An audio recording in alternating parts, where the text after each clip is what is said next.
Veterans Stadium in the city of Long Beach. Fox Sports West 2 presents the high school football game of the week.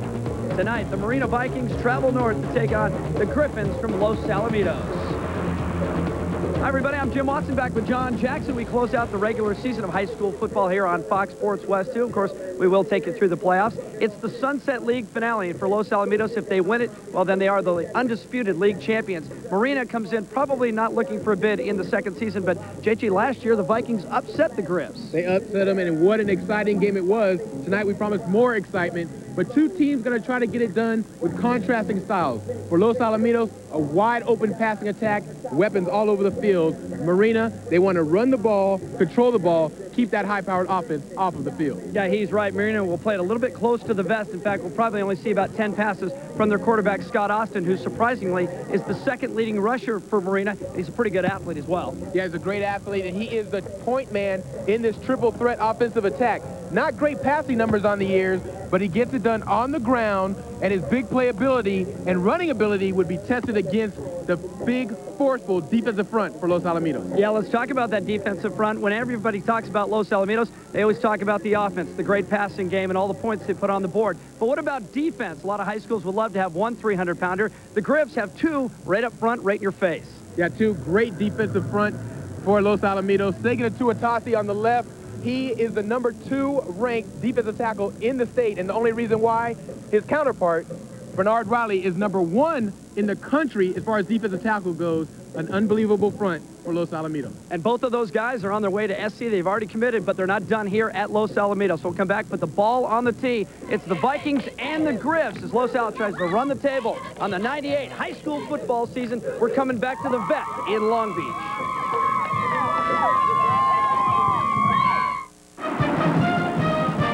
Only Arco has PayQuick. It takes your cash or ATM card right on the island. It's fast, so you can get on with your day and be a little ahead of schedule.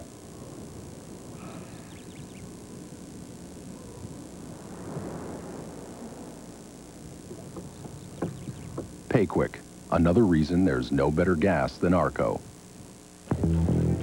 Hey, Mr. Internet Wonder Boy. What? Over here, over here. You think you got it all, don't you? Well, But there's just a tiny little voice inside saying there's got to be something new, something that makes you want to stand up and say, yeah, baby, this is what I need. yeah. Here it is. New Pepsi One. Massive cola taste, only 1 calorie. It's got it all. And you know what it's saying to you, don't you? No. Put down your mouse and curl up with me, baby, because I'm all you ever need. I want that. You want that. I want that. He wants that. Now you got it all, baby. New Pepsi One. HBO, Cinemax, and the Los Angeles Kings want you to score! 2 tickets to one of their exciting home games this season. Just add HBO and/or Cinemax to your cable service for must-see movies, original series and specials, championship boxing, and much more, and you'll score! 2 tickets to an exciting LA Kings game. We're talking some serious hockey. This is a serious deal. Call your cable company right now.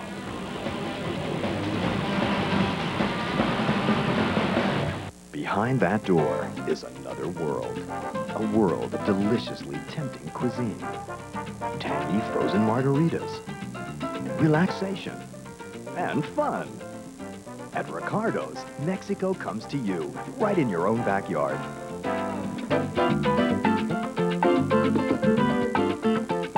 Why wait?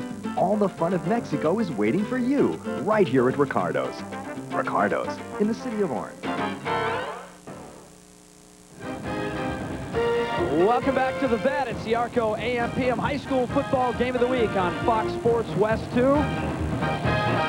Brought to you by Arco and AM/PM, and by Pepsi, who invites you to join Generation Next, and by AirTouch. It could change your life. Call 1-800-AirTouch.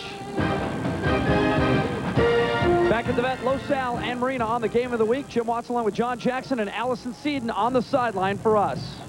Well, Jim, you and JJ talked earlier about how tough it will be for Marina to go against Los Al's 2 big defensive stars, Bernard Riley and Segin Tuatasi. Well, the Vikings run a triple option attack on offense for that very reason, to level the playing field against teams like Los Al with superior size and talent. Their number 1 option is fullback Ray Mikowitz. He rushed for 191 yards and 3 touchdowns last week against Esperanza, and that wasn't all from the fullback spot. He broke off touchdown runs of 65 and 74 yards, lined up at tailback. So look for him at both spots tonight. And guys, we could see a new record tonight. Mikowitz is only 87 yards shy of the school single-season rushing mark. All right, Allison, thank you very much. Ball is on the tee. Sean Sanchez, just a sophomore, put this game in play back deep. Cherry and A.K. Keys for Los Al on the Griffs. Like always, if you follow Southern California high school football, so much talent up and down. But this team is exceptional when it comes to the skill positions, and you'll see what I mean. Both Keys and Cherry play defense, and yet they're both back deep. This ball out of bounds, so Marina trying to be careful and keep it away from the dangerous guys that kick it out of bounds, and so that means they'll get it at the 35-yard line. Ryan Hansen, the senior, his first year as a starter, but at Los Al, you have to wait your turn. Having a great year, though. He's already gone over 2,000. In fact, he's got 2,190 yards. But the real numbers, the ones I think, JJ, that are so impressive, 22 touchdowns, 2 interceptions. Yeah, he's having an outstanding year, Jim, and not to mention he throws 69% completion percentage, so he's very dangerous for Los Al. Los Alamitos goes with 4 wideouts, but the first give is to Dobie. The lone back, he plows his way across the 40-yard line. Offensive line for Los Al, the right guard, Greg Rodriguez, is the only returning starter from last year. Chad Isaacson is having a great year at center. All the receivers are returners except for Rataco. Howery is very special, 14 touchdowns and 3rd in the state.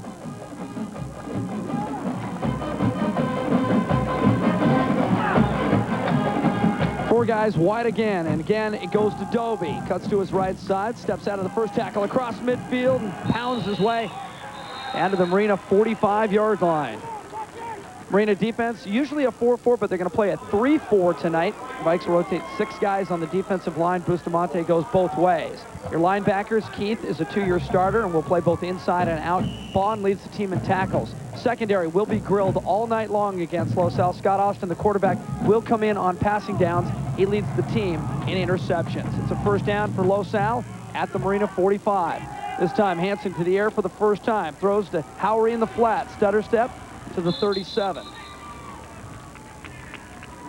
When we get a chance to look at why Los Alamitos has been so tough to stop all year long, the running attack is the difference this year for Los Al. Dobie running the ball as he did early in the drive, but of course it's always going to go in the air. Hansen to Howery has been the combination this year. Howery, 46 receptions, already over 1,000 yards on the season, Jim.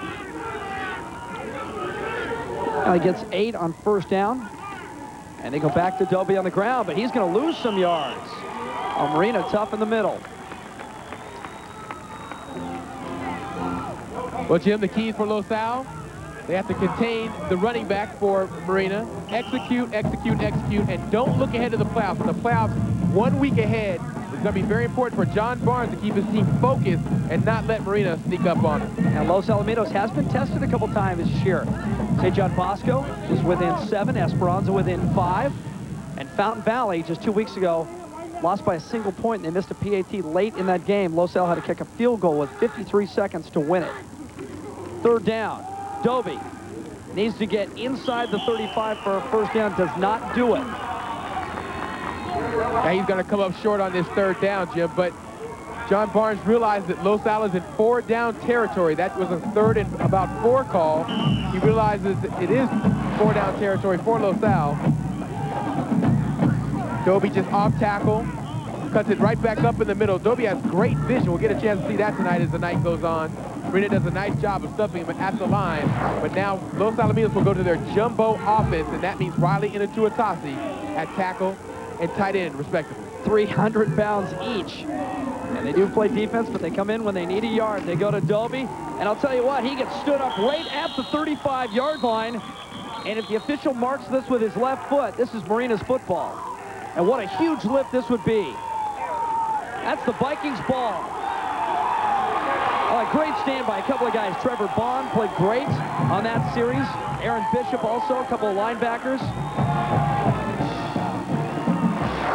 What a great stop for Marina. This is exactly what they need coming into the game. You see Sukia, number 10, the inside linebacker, came up the field. And anytime Los Alamitos goes to that jumbo offensive line, you know they're going to go over the right side. That time, Marina was there to answer the bell. Mark Railing's got to be very happy with that start by his defense. Austin now keeps it himself, and look at the quarterback. Picks up 12 on first down across the 45. Scott Austin, we told you he was a great athlete, and he will not throw the ball very much, only about 10 times per game, but you saw the danger on the ground. He carried the ball over 100 times already this year, 660 yards in the veer, and he's not afraid to tuck it and go. First down for Marina.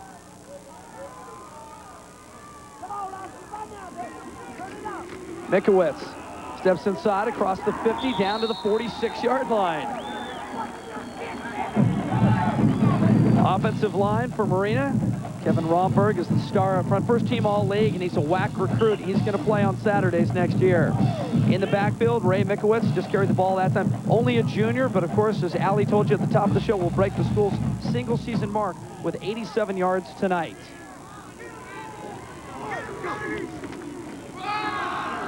Hand off, they keep it on the ground. Mikowitz. Jim, the ball, a first down, but a little bit short. Right, the ball will be on the ground all night tonight. Los Al defense going to run a 4-3, and their goal, obviously, to stop the run. Riley and Atuatasi, perhaps the best two tackles in the country playing together. Linebackers aren't asked to do a lot at Los Al, but they all go between 190, 195, and move very well. Publico is having a great second half of the season. Secondary is the best in school history. A.K. Key's the fastest guy on the field.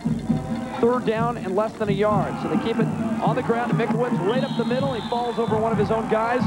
Well inside the 40. Another first down. And JG, not the kind of start we expected from these two clubs. No, not what we expected, but what Marina obviously expects. Of course, last year they upset Los Alamitos, who came in very highly touted coming into that game. So Marina not surprised, but I'm personally surprised with the success they've had up the middle with Mikowitz running in between the tackles. Well, Los Alamitos, if you're not familiar with them, usually a very fast-starting team. I can't remember too many times they didn't score the first time they had it. Here's Austin. Austin's got some room, and Scott Austin's going to score.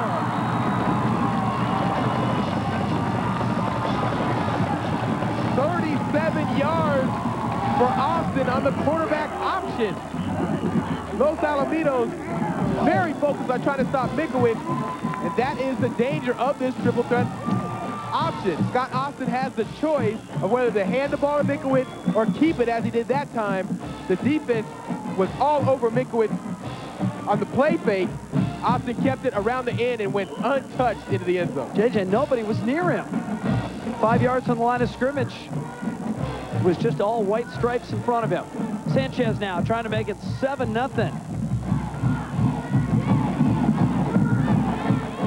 Lions shot, it goes through. It's 7-0 Marina. Now remember last year, Marina upset Los Alamitos 28-14. People are still trying to figure out how they did it. We told you Scott Austin can run the ball. Vikes up 7-0. Man, it's crowded down there. Really good game.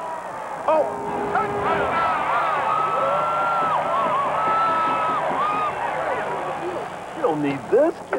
Give me that. Thank you. Listen, this is the patented, officially licensed NCAA football seat cushion called Don't Just Stand There, Hold On to Your Seat. It has a pocket for your program. You can write a sign, erase it, and write a new one. Is there one for junior colleges? And how about high school football? We can't leave those fans out. Well, where can we buy one? Just call 1-800-219-8346. Operators are standing by. Call now. Apply your favorite team decal here. All this comfort and convenience for only $19.95. And I think our work is done. Remember, after every big play, don't just stand there. Hold on to your seat.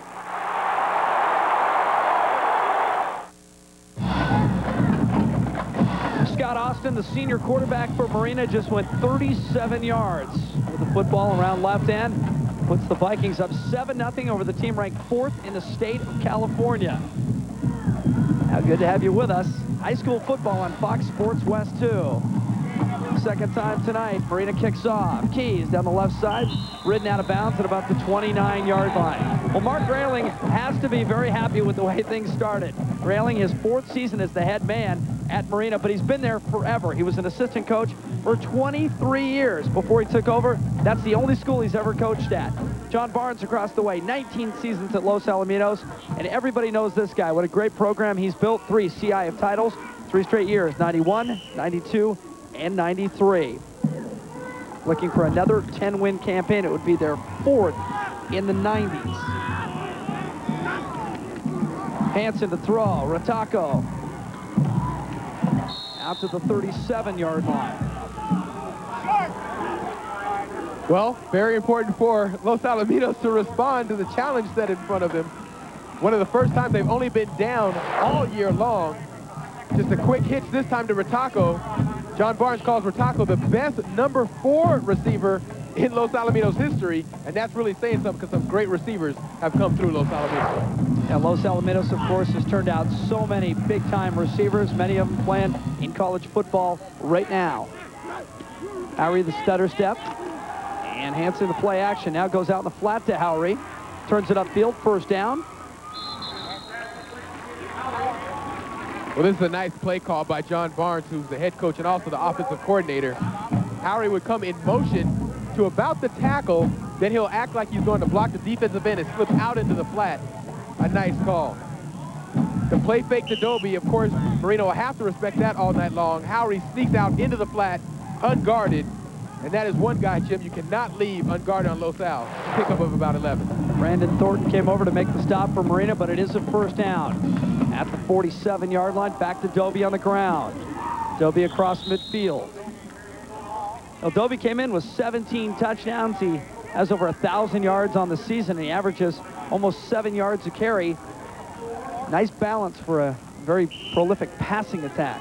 Yeah, Dobie has had a nice year. As you mentioned, he's over 1,000 yards, but he also has been a good receiver out of the backfield. 11 catches on the season and 2 touchdowns receiving. So he's really been an all-purpose back for Los Al. Dobie's already carried the ball 6 times. Just under 9 minutes to play, first quarter. Hansen, looks like they're trying to set up a screen across the middle, overthrows Dobie. Marina read it well, though. Takia was there, Bond was there.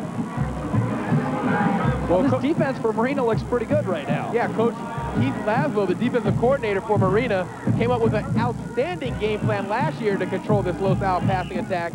He's obviously employing some of it now, and they really have Los Al confused. That is going to be a key to keep Ryan Hansen guessing all night long as far as what receiver to go to and what receiver is open. Hansen again to the air to Rataco. Cuts back at the 40 to the 35-yard line. First down, Los Al.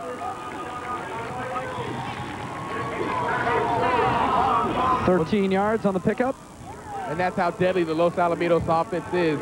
In the 4-receiver offense, Jim, somebody is going to be open virtually every play. This time, Rataco just slips out into the flat and really runs a hitch.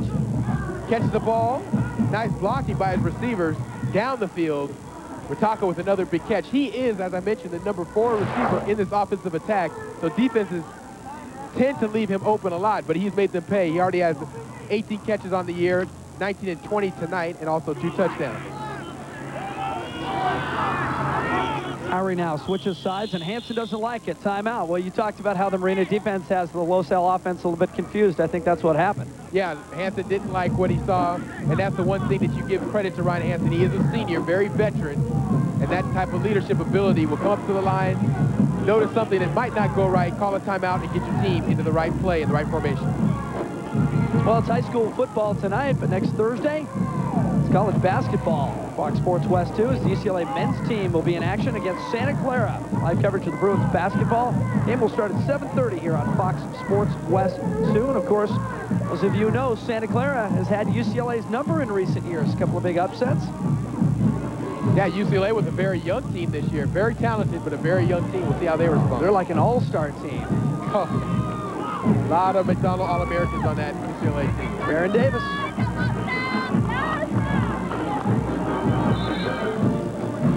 Well, they lose a couple guys. They lose Bailey. They lose Henderson. Yeah, it's going to be very tough for them to get back to the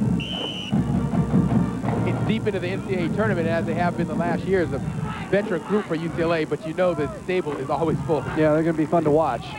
Losal back to throw. Great protection for Hansen, waiting for his receiver to clear. Now kind of throws one up for grabs. Austin Guinness was the guy over there. That ball got some air under it. Well, throughout the season, Marina has been predominantly a 4-4 defense. Tonight, they will employ a 3-4 defense. That time, only 3 men rushing. Hansen had plenty of time to throw, but with 8 defenders back in defense, they had all the receivers covered. This is really a coverage sack. Hansen had no place to go with it. Tries to throw it up to Austin Guinness. Guinness throws it 6'5", 188. So if there's somebody you want to throw the ball up to, it's him. So far on the night, Hansen doing a good job. 4 of 6, 39 yards. Quick drop and a quick throw on the flat. Rataco has got his 3rd catch of the game and earns a first down for the Griffs. Well, that combination has been on fire the last time we saw when they played. The last time we had them on Fox Sports West, when they played Edison, Rataco had a great night with a touchdown. This time, Rataco in motion. Hansen finds him in the flat. The routes are simple in a 4-receiver offense. The problem is there's a lot of crossing, a lot of confusion. That's the challenge in front of Marina tonight. Dobie spins. Short gain in the middle. JJ, in this offense, 4 wide receivers. Is the run supposed to just set up passes? The run does set up the pass. They want to get it done through the air. And, of course, when you have a running back like Dobie, then you can take advantage of his talents. He's such a great running back, a great threat back there, that this year, unconventional for Losal. They run the ball a little bit more, not things we've seen in the past. Hansen again, that quick drop and throws. Godfrey. Marina coming up quickly to make a play with Sean Morrissey, number 3. Marina's done a nice job of covering the receivers, especially on these little short dink passes. Losal will do that to you. They will dink you and dink you to death, and then all of a sudden they'll try to go up top. Pursuit angle is very important. Nice job, nice tackle by Sean Morrissey.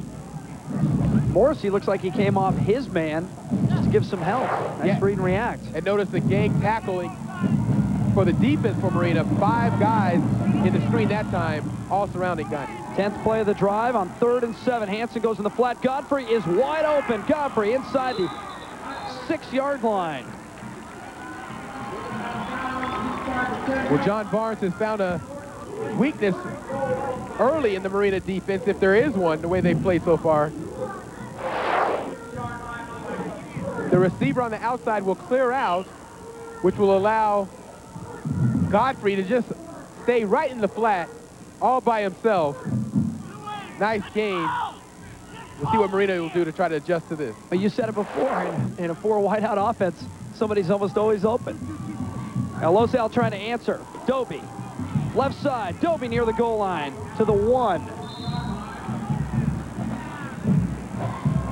Well, this is the kind of challenge that Losal can expect to see when they get into the playoffs, because it's a whole new season next week. Exactly, and you're going to have defensive coordinators that are going to try to make any adjustment possible to try to stop this potent attack. Of course, nobody has been able to do it so far this year.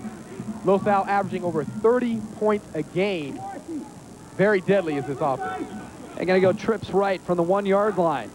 Hansen keeps it himself and just plows ahead. His 3rd rushing touchdown of the season. Well, we said Losal had to answer, and they did. Pretty impressive drive. Exactly, but this is a very veteran group. 11 seniors on the offense for Los Alamitos, so it's going to take a lot to get this group shaken.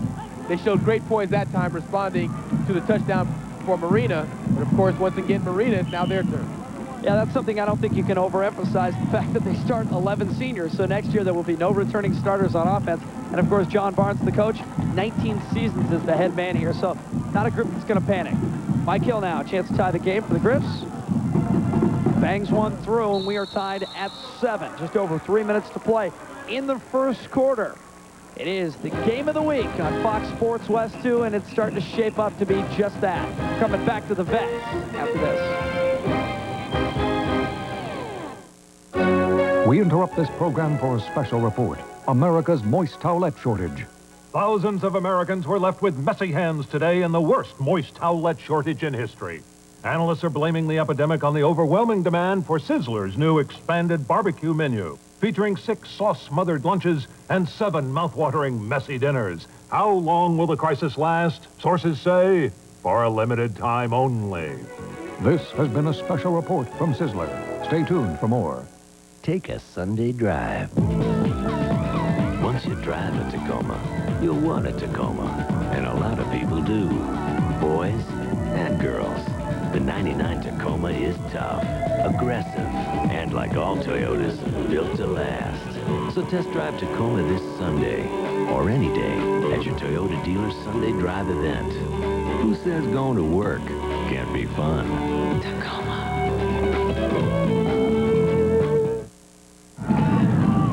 Ryan Hansen, the senior quarterback for Los Al, leads Orange County in passing, but he just led his team on a nice long 71-yard march and scored on the ground. His 3rd rushing touchdown of the year.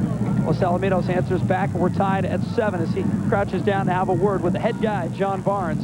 Los Alamitos, number 4 team in the state. 12 plays, 4 minutes, just what they wanted to come back after that opening touchdown by Marina. Exactly. Ball taken at the 10-yard line. Kevin Rodriguez.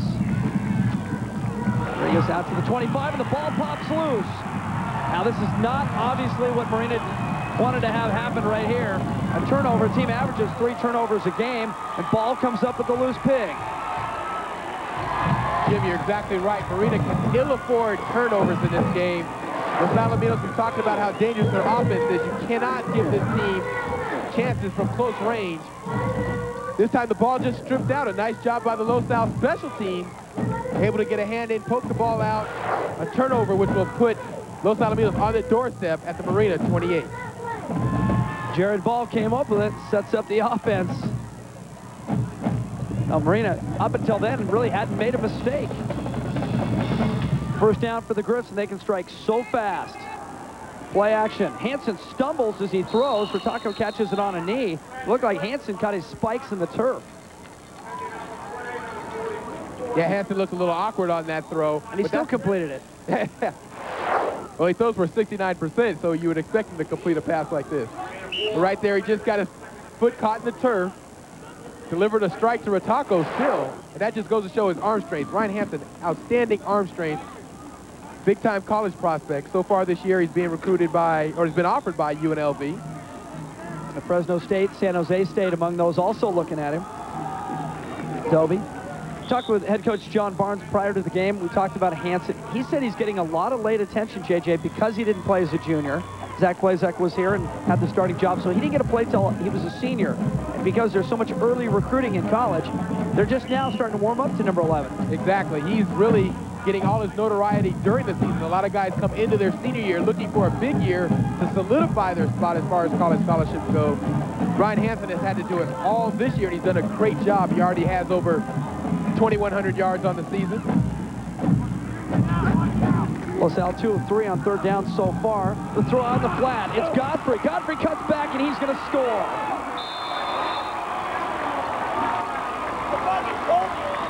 Fifth touchdown of the season for Ryan Godfrey. 22 yards, and Los Al storms in front. Well, Jim, this touchdown is all due to the turnover by the Marina special teams. You cannot give Los Alamitos a short field to work with. Godfrey just slips out in the flat, and that is another thing. The receivers for Los Alamitos, great runners after the catch. Godfrey that time able to slip a defender, and really, as you mentioned, it was a cakewalk into the end zone. 11 seniors on the offense, and a coach who's been here for 2 decades. They don't panic. We said they wouldn't. They come right back, just taking care of business. Yeah, very senior and a very veteran group, able to respond to adversity, early adversity in this game, but more importantly, able to capitalize on the opponent's mistakes. They've been doing that all season.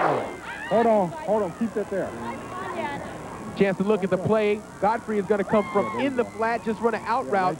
Right there. The linebacker unable to stay with him, and that is also the other danger when you have 4 receivers. It's very tough to match up against them. in order to match up effectively, you're going to have 4 defensive backs that can match up with these guys along with safeties. So it's very tough to match up defensively. That time a mismatch. Godfrey on a linebacker, able to get into the flat and, of course, make the nice run after the catch. Jesse Keith and Kevin Rodriguez back for Marina. I would think that if Rodriguez gets the football in his hands, he's going to wrap it up tight. Well, you have to keep 2 hands over the ball, and that's the one danger on special teams. There's so much traffic with the defenders coming down. You have to make sure you have the ball tucked securely away. And we talked about how fast Los Al can strike. In just 2 minutes, they go from down 7 to up 7. Rodriguez again. To the 20, out to the 25. Holds on to the football at the 26-yard line. Let's go down to Allison Seaton on the sideline. Hey, Jim, don't worry. Los Alamitos did not find a third 300-pounder. Sagan Tuatasi is wearing number 69, not his usual number 96. Last week, he was called for a penalty when he played on the offensive line, which he does in goal line situations and key third downs like we saw. And Coach John Barnes didn't want him to get flagged again tonight. All right, Allie, I don't know if you're into numerology, but his usual number is 96. Now he's 69. Is going to reverse it. That's how I'm going to remember it. Austin, the pitch out in front. And it's loose and another turnover. Well, it wasn't a great pitch. Trying to go to Mikowitz. Mikowitz had it on his fingertips, but never got it cleanly. And Los Al comes up with another turnover. It's Brandon Sherry. And this is the other danger when you run an option attack. There's a lot of ball exchanges. This time the pressure put on by the defensive end really caused Scott Austin to pitch that ball earlier, I think, than he wanted to. Mikowitz unable to come up with it. A big turnover for Marina, and of course Los Alamitos back in scoring position. But that's been the story all year long for Marina. They come into tonight with 24 turnovers versus their opponent's 12. So a negative 12 turnover margin has really been their Achilles heel all year long. Hansen quickly out in the flat. It's Godfrey again. Godfrey picks up 10. Now you're playing the number 4 team in the state. You can't give them the football. Right. Coach Railing has to be beside himself. His defense has played well to this point. Take a look at the difficulty in stopping this wide open attack. Godfrey able to catch the ball after the cross, but then, of course, a nice run after that. Now, with about 3.5 minutes to go in the first quarter, Marina was up 7-0. That ball bounces right at the feet of Keenan Howry. Incomplete. 59 seconds to play in the first quarter. Brandon Thornton, junior cornerback. Been tested a couple times. Looks like he's hurting a little bit. Right leg. Trying to walk it off and stay in the football game.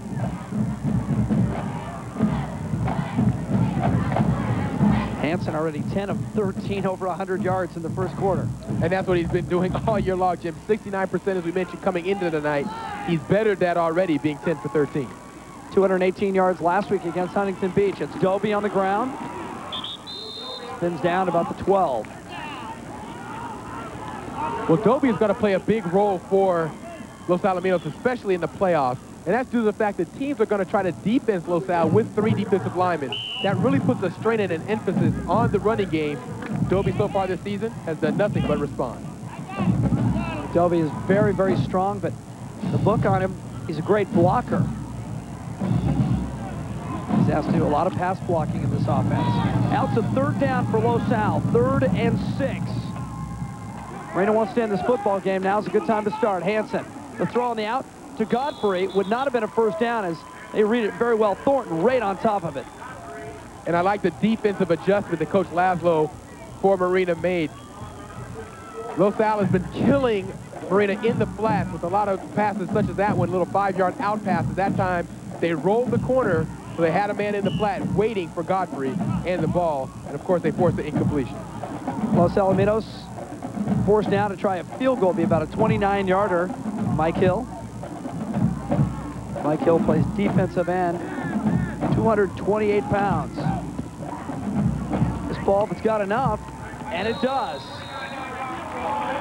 He just chips one right through, so Los Alamitos turns another Marina turnover into some points. They just get 3, but they increase their lead now to 17-7. you have the offense and the special teams putting undue strain on the Marina defense. They've been asked to make 2 stops inside of 30 yards. Of course, that time they come up with the stop.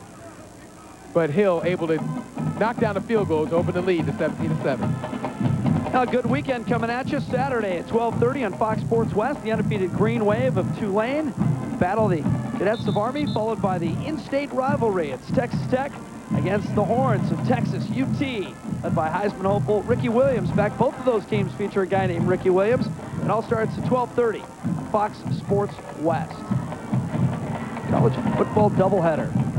What do you think, Ricky Williams for the Heisman? Having a great year. Got the cornrows working. He's a great athlete. He's fun to watch. Okay, everybody up for the kickoff! I don't know. You got Cole Pepper. You got Tim Couch. Cade McNown. A lot of folks out here like Cade McNown. Cade McNown wins the national championship. Maybe that helps him.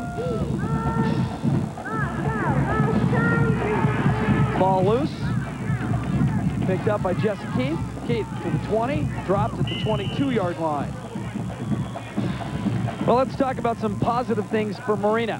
They know they can move the ball on Los Alamitos. They proved it on that initial 64-yard drive. They also know that the quarterback can get it done on the ground. Scott Austin, 2 carries and 49 yards. They need some points. 17-7 Los Alamitos after 1. And now, your Southern California Ford dealer presents this Fox Sports News Sports Break. Hi, everybody. I'm John Walls of Fox Sports News with this sports break. Fox Sports News has learned that Mike Tyson will step back into the ring on January 16th. He will fight Franz Botha in Las Vegas. And after guiding the Yankees to a record-breaking season and a World Series win, Joe Torre is the American League Manager of the Year. News and the highlights nightly on Fox Sports News right here on Fox Sports Net. Want to see a neat trick? All I do is push a button, and we have a whole new Ford Windstar. You can get dual remote sliding rear doors, new side impact airbags, and even a rear bumper that tells you how close you are. The Windstar is just one of the reasons you'll want to visit your Ford dealer. It's our $19.99 grand opening, and there's never been more new things to see. A woman had to have thought this up. Not every legal matter requires an attorney. Many legal procedures can be done with the help of an independent paralegal. Attorneys are important for planning, advice, and representation. But We the People's team of paralegals with over 25 offices throughout California can take you through the legal process with less stress and less expense. It's your choice, your decision, your money. Call We the People, 634-4885. No lawyers save money. Getting dressed for work used to be simple. Blue or gray. But now that the work environment has become, well, more relaxed, dressing's followed suit. Which is why we can help you look like you're ready for business, no matter what type of business you're in. With, of course, a few possible exceptions. The Men's Warehouse. You're gonna like the way you look. I guarantee it. 1-800-776-SUIT. The high school football game of the week on Fox Sports West 2 is brought to you by Arco and AM/PM and by AirTouch. It could change your life. Call 1-800-AirTouch. Now, Marina's had their life changed in a hurry after leading 7-0. Last couple minutes of the first quarter, an absolute disaster. A couple turnovers. Los Alamitos turns all that into 17 points. Keep it on the ground. It's Mikowitz battling for some extra yards. Good effort. Mikowitz very tough in between the tackles, Jim. We talk about what a year Doby's having. Mikowitz outstanding year himself. He's already rushed for over 1,400 yards, came in with 1,397 on the season. 14 touchdowns. Already tonight, 4 rushes, 24 yards. Now, if you're at home and you're wondering why Marina doesn't throw it, they never throw it. Maybe 10 a game. Keep it on the ground. That time, going to lose some yards. Austin, no chance. Well, the keys for Marina, eliminate the turnovers. That's what's killed them so far tonight. Control the ball and the clock. Limit the amount of chances that the Los Al offense will get in and confuse Hansen. They did a nice job of that early in the first quarter. Of course, Hansen has done a nice job responding since then. Now, we told you that Marina doesn't put the ball in the air often. 0 passing yards so far. Austin again on the ground. Going to keep it himself. Well, it was Salgado last time, and this time it's Jared Ball. Los Alamitos doing a nice job defensively of stringing out that option. Ball that time. Very tough to run the option into the boundary as Marina tried to do that time. JJ, I have 2 words underneath Jared Ball's name. It says stolid hitter. He displayed nothing but right there. But you give credit to the defensive front. They did a nice job of standing up the blockers, not creating any running lane for Austin. That allowed Ball to scrape from his linebacker position to make that play. Austin now to punt it away. And a penalty marker goes off the side of his foot and out of bounds at about the 45-yard line. But hold on, there is a flag back at the 19-yard line of Marina. Procedure against the Vikings. Well, interesting decision here for Los Al. If they decline the penalty, they'll get the ball on their own 45-yard line. I think I'd take it right there. Yeah, that's what they're going to do. No thanks. Don't need the help. We got it at the 45. That's a short field for Los Al. Well, Mark Railing, last time we got a look at him, he was ahead 7-0, and he wasn't working on the clipboard. He's got back to work. Came up with a great scheme last year as Marina upset Los Alamitos 28-14. But also in that game, Jim, they lacked turnovers. Not as many turnovers in that game allowed them to execute their offense. And really, so far tonight, that last drive they were stopped by Los Al. But up until that point, Los Al did nothing to stop them. Marina's offense was clicking on all cylinders. Yeah, Marina looked a little bit tentative offensively. Quick throw over the middle. Keenan Howry cuts back at the 50, down to the 48. Gain of 7. You know, that's a misconception of this run and shoot offense. With so many weapons, you think, and so many receivers, you think they're going to go down the field a lot. Not with Los Al. It's really a ball-controlled passing game. That is the key to success. Well, Ryan Hansen, if he gets winded at all, it's not from throwing the football 35 or 40 times, from running over to the sideline after every play to get some instructions from John Barnes. Hansen back to throw again. Again goes across the middle, and again goes to Godfrey, who's become his favorite target tonight, inside the 20-yard line. Well, that's why this offense has been so effective all year long. They throw underneath, and then they hit you with the big strike. That time, Hansen right down the middle. 29 yards. Trips right, and Hansen's going to do a nice job of looking off the safety and really delivers a strike right on the money in between the seams. As you see, they had trips right, 3 receivers going up the field. Hansen had his choice, made a nice throw to Godfrey. Delby down to the 16-yard line.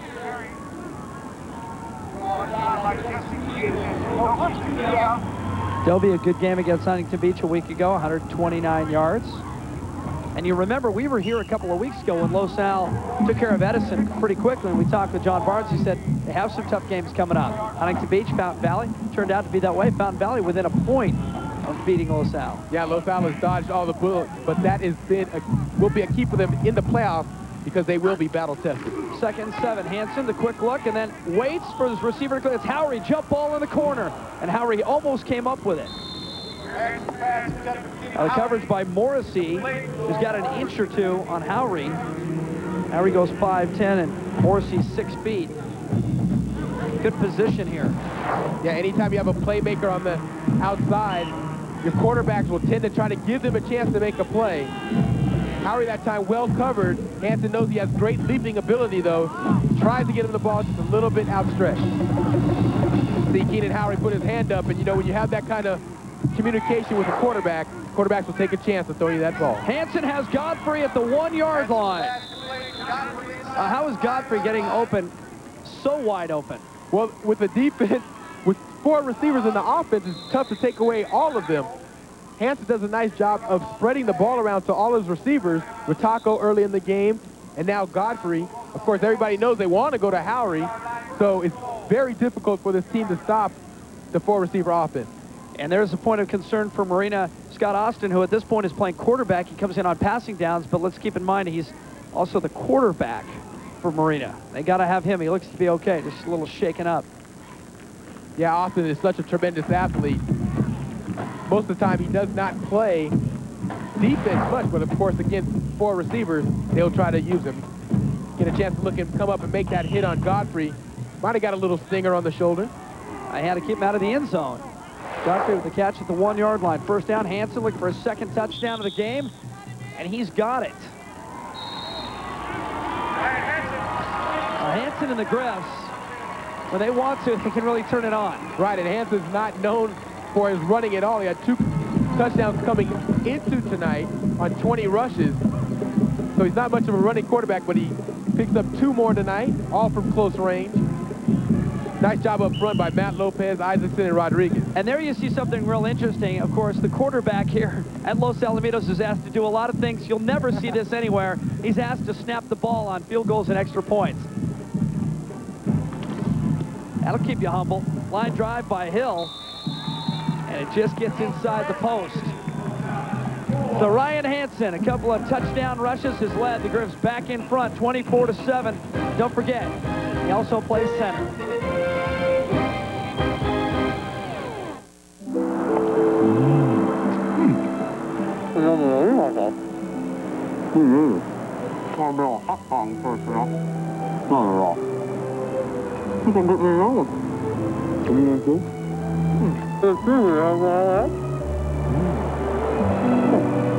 AM/PM is proud to be the official convenience store of the Pac-10 conference. Hey, these hot dogs look good. Get ready to taste life for the first time, people. Watch out now. You want to taste life? Then take a big swig of this new Pepsi One. This one's got it all. The most awesome cola taste that's bigger than the Wild Blue yonder. But only 1 calorie. You want to taste one? Yeah. You want one? Yeah. You want one? Get it. You got one for me? Put your tray table up and prepare for takeoff, my man. New Pepsi One. Welcome back to Fox Sports West 2, your region of Fox Sports Net. Our coverage of the ARCO and AM/PM High School Football Game of the Week. We're at the Vet in Long Beach. Jim Watson, John Jackson, Allison Seaton doing all the hard work down on the sideline for us. A warm night. Normally, the wind blows in off Long Beach Bay here, and it gets quite chilly this time of year. Not tonight. Santa Ana's blown in from the north. Should sleeve weather. Leave the carcass at home. Bluey now to kick off for Los Al. Now Marina could really use something good to happen. Rodriguez. Out across the 20. Well, deuces are wild for Ryan Hansen so far. 2 rushes for 2 yards, 2 touchdowns. He's really been the story so far for Los Al. Barnes put a jacket on. He never gets cold. 6 plays, 55 yards in a minute 42. Well, they had 2 drives in a row underneath 2 minutes. Right, and they've all been short drives. Remember that the field position for Los Al has been great, especially here throughout the first half. Marina keeps handing him the football. Mikowitz bounces off the first set of guys. Ball forward at the 23. Well, the key for Los Al is going to be the play of their safeties. Hartley and Alamana have to come up from their safety position to make plays on the quarterback. That time they did a nice job of pursuing and stuffing him right at the line. Well, we told you earlier, Allison Seaton did that Sagan and Tuatasi, normally 96, wears 69. Bernard Riley, normally 93, now wearing 64. The reason for that, of course, both of them have appeared on the offensive side of the ball. The officials have requested they wear an offensive number, in case you're scoring at home. Across the 25-yard line. Now, Marina doesn't have that spark that they had at the beginning of the game, JJ. I think they're a little discouraged with the turnovers and especially the scoreboard. But they got to remember that they moved the ball pretty easily on this Los Al defense the first time they had it. Right, and the key, as we've seen all year long for high school sports, is confidence and momentum. Marina came out with great confidence and momentum to start the game. Of course, the wind has been taken out of their sails by a very potent Los Al offense. Well, you wonder how long until they put the ball in the air. They have not thrown a pass yet. They normally don't throw the football maybe 10 times a game, as Mikowitz again goes right over the top of center. But eventually, JJ, down 24-7. I don't know if you bail out of your scheme yet, but you have to start thinking about it. You have to get those linebackers off the line of scrimmage. Right, you have to loosen them up, and right now Los Al is countering with a 9-man defensive front at times. At least 8 guys in the box, so it's very difficult for Marina to get any rushing offense going. It'll just be a matter of time until they have to put the ball in the air. On 4th down and 2, Railing goes for it. It's Austin right behind his center. I don't think he's going to get there. He had to get to the 31-yard line. The Los Al coaches say it's short.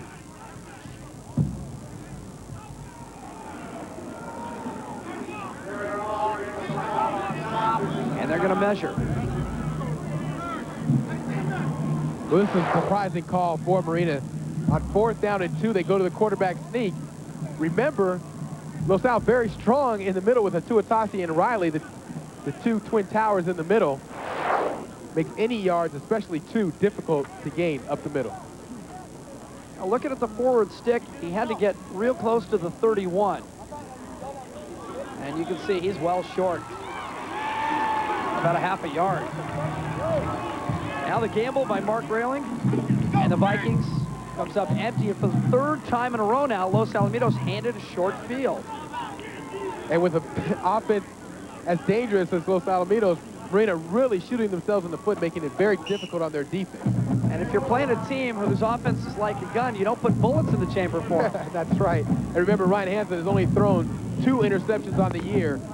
So turnovers are very difficult to come by also as far as opponents' defenses are concerned. Hansen's thrown 23 touchdown passes. And he's going for number 24 right now, but he overthrows Rataco, kind of breaks off the pattern. Rataco ran a little curl at about the 5-yard line. Hansen toward the end zone. There's Scott Austin. Yeah, Coach Railing was a bit upset with Scott Austin. Might not have had the right play call. We get a chance to look at Hansen. He looks off the safety and tries to go to Rataco, but as you mentioned, Jim, Rataco not expecting it, had broken off his route. Really wasn't expecting the ball the whole way. The one thing when you have such a great quarterback as Ryan Hansen, he's able to check his 1st, 2nd, and 3rd option, so any receiver in the pattern is liable to get the ball. Well, the guys up front are giving him a lot of time. White, Lopez, Isaacson, Rodriguez, Mobley. This is Howery inside the 20. Offensive line is giving Hansen all kinds of time. Yeah, they are giving him great time. They've given him great time all year long. Take a look at ISO on Howery. The receivers will cross and just draw some interference in front of Howery. They get the ball into a great playmaker's hands, and he's very dangerous in the open field, Keenan Howery. You know, Keenan Howery is being recruited by everybody in the Pac-10 besides the local schools. USC and UCLA staying away from him. I don't understand it. I think he's a very polished receiver, probably the best all-around receiver in the state. Dobie, plenty of room. Inside the 10, knocked forward inside the 9. Some talented receivers, of course, in the state with Kareem Kelly, Jerry Owens. Dobie this time getting it done in between the tackles. Look at how Dobie stays low to the ground, though, Jim. Keeps his legs running, legs churning. Very strong, though. He benches 375 pounds, as much as a Tuatasi does, and they are the 2nd strongest players on the team. Once again, Los Al keeps it on the ground. And JJ, it seems that every time you, me, everybody here, and of course the Marina secondary starts to think pass, Los Al flashes that run. And that is why they're number 4 in the state, and that is why they're so dangerous. Allison Seaton on the sideline. What do you have, Allie? Well, Jim, I asked Los Al coach John Barnes if his guys would be looking for revenge tonight because they lost to Marina last year. But he told me the Griffins need this win not for revenge, but more importantly to finish the season a perfect 10-0 and carry the momentum into the playoffs. And with a 24-7 lead in the 2nd quarter, they've got some kind of momentum. Yeah, they sure do. And of course, with that 10-0 goes a great seeding in the playoffs, and that's so important. Godfrey already has 1 touchdown, has a 2nd score.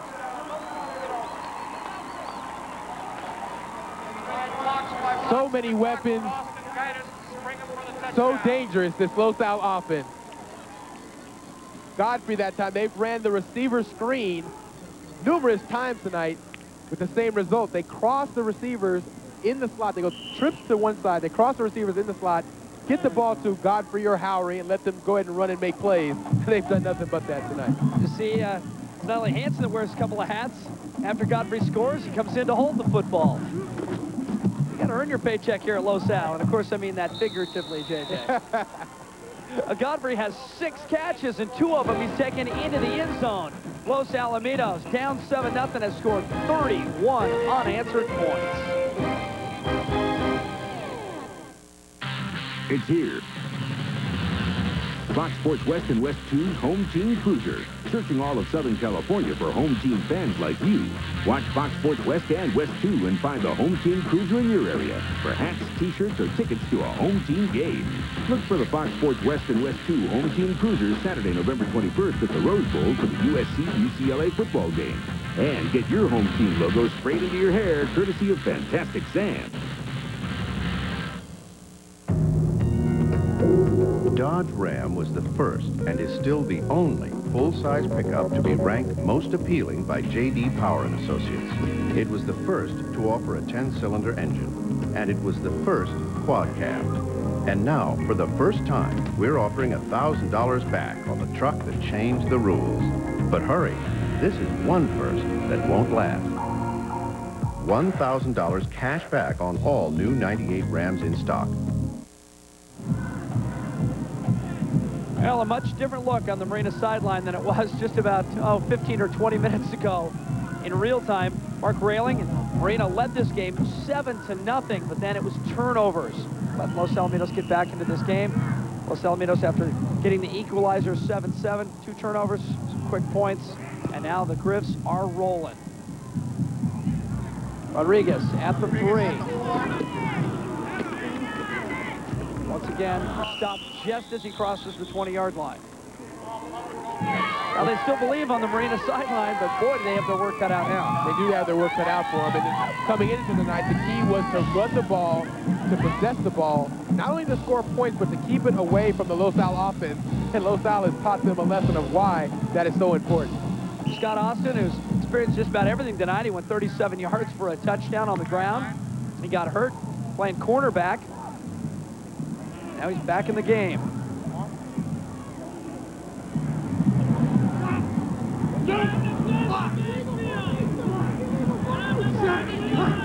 Long count, and they're going to the air for the first time tonight. The pass low as they go to Justin Golden, the team's leading receiver. But here's the number, JJ, you're a former receiver. Leading receiver on Marina's team has 15 catches in 9 football games. Yeah, I would be sick as far as the receiver goes. And only 1 touchdown on the year, but it is not Golden's fault. That is just the offense. They have an option attack, and in option attacks you find not much emphasis in the passing game. Thus, Justin Golden has not had many receptions this year. Marina seems so focused when they came out of the tunnel, and they played a great first 7, 8, 10 minutes, but since then a couple of turnovers and now some penalties as they get flagged for procedure here. And I don't think Marina is at all in awe of Los Al. Of course, they had the upset last year, but the situation similar. Take a look at the play selection. 13 rushes, 1 pass for Marina. Now they go 3 receivers this time, and Austin going to throw again, and here's another flag. Austin chased by everybody, and finally it's Cherry who trips him up as he crosses the 25-yard line. Red captain! Now this one also going to go against Marina. Well, maybe because they don't pass too often, they're not used to it. Right, well, I still don't think right now they're having enough men lined up on the line. Some offensive linemen concerned with getting back in pass protection are not on the line. That's the reason for the 2 illegal procedure penalties in a row. Well, it's not a formation they're used to setting up in, and it was strange to see them with 3 receivers. Procedure again, back-to-back. That's 2nd down and 15. Oh, well, this is going to be the running back, Jesse Keith, is going to move. You see his right foot move right there. That was the reason for the legal procedure call.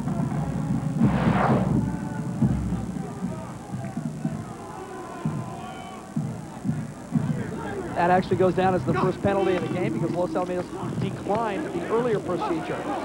Mikowitz out near the 30-yard line. Boy, Mikowitz is a load. Low center of gravity, 6 feet, 235. Really like an offensive guard, but he has great speed. He's able to turn the corner, and he has been the workhorse all year long. You get a chance to see why. Mikowitz is just going to take the ball off tackle, and he really makes the rest happen himself. He breaks the tackle by Ball. Then once he's in the secondary, it's really a mismatch as far as corners are concerned. A.K. Keys does a nice job of dribbling it down. Mikowitz goes 6 feet, 235, and the linebackers for Los Al, nobody over 190, 195. Option the pitch, in and out of the hands of the tailback. Loose ball, Los Al says they have it again. Riley's right there, and he gave the signal before the official. It looks like Hartley or Ball, they were both there. Yeah, I think Ball's going to come up with the recovery, but once again, the same play, the option into the boundary. A bad pitch by Austin. It looked like it almost caught Jesse Keith by surprise. It hit him up in the shoulder pads. In either event, it's a turnover for Los Al, and great field position once again. 3 turnovers, and Jared Paul comes up with another fumble. So that was one of the keys coming into the night. Chip trips right for Los Al, and they like to strike quickly. Howry. Oh, slips a couple of tackles. What an elegant move that is. Picking up an extra 3 or 4 yards at the end of the run. Well, so many crossing routes by Los Al, and the quarterback, Ryan Hansen, doing a great job of picking out his receivers. And that is why this offense is so tough to stop. A lot of crossing routes, the best way to defend it is with man coverage, but most teams don't have the athletes, don't have the cornerbacks to keep up with these talented receivers. The first down for Los Al, back to the ground. Dobie inside the 10, down to the 7-yard line. Just tough running by Dobie once again in between the tackles. We talked about he bench presses 375. Really makes it tough for anybody to bring him down one-on-one. Just a trap play. And look at Dobie, ball security, keeps his shoulders low to the ground, always heading north and south. Very nice run by Dobie. Now Dobie, 17 touchdowns coming in. Great blocker, 129 yards last week, over 1,000 already on the season. Hansen quickly to Howry. Howry makes the move. Howry at the goal line. And out, short of the cone. Boy, is he exciting to watch. Not a lot of room over there, but he made a lot happen. He did make a lot happen. He slipped 2 tackles before getting the ball down to the 2-yard line. Keenan Howry really something special. 3rd in the state, 14 touchdowns. Oregon, Arizona State. And of course, well, really everybody in the Pac-10, as you mentioned, except SC and UCLA. Eye on this guy. Well, maybe they're watching tonight. Dobie, touchdown. 18th touchdown of the year for Josiah Dobie. And a nice sportsmanship as he pats Trevor Bond on the head and says, nice try anyway. Right, well, Los Al is making this look much too easy against Marina. Everything is clicking for them. Coach John Barnes has to be pleased with the way his offense has come out and really the way his team has stayed focused. We talked about this in the 10th game of the year. Very important for his team to come in and stay focused in a game like this with the playoffs coming up. And Dobie, like everybody else for Los Al that scores a touchdown, has to stay on the field. You don't go over to the sideline and have your punch and cookies. You got to stay out there for the PAT. 38-7, Los Alamitos. And we know that this Los Alamitos team can hang a lot of points on the board. We saw that a couple of weeks ago right here against Edison. Los Al went for 52 points. Hansen, a great night. Working the inside screen to the same guy, Keenan Howry right there, looking to breaking tackles, cutting back.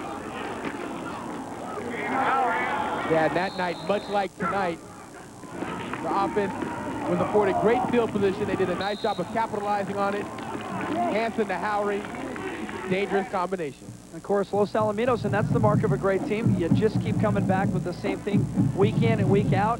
High school football teams aren't used to stopping this kind of attack. Los Alamitos now 17 points off the 3 Marina turnovers. And John Barnes never really looked worried, but he sure looks comfortable now. Looks very comfortable. Of course, all coaches look a little bit nervous before the game. Worried about how his team would come out and play. They've responded well. Los Alamitos has had the ball 7 times, started at their own 35, their own 29.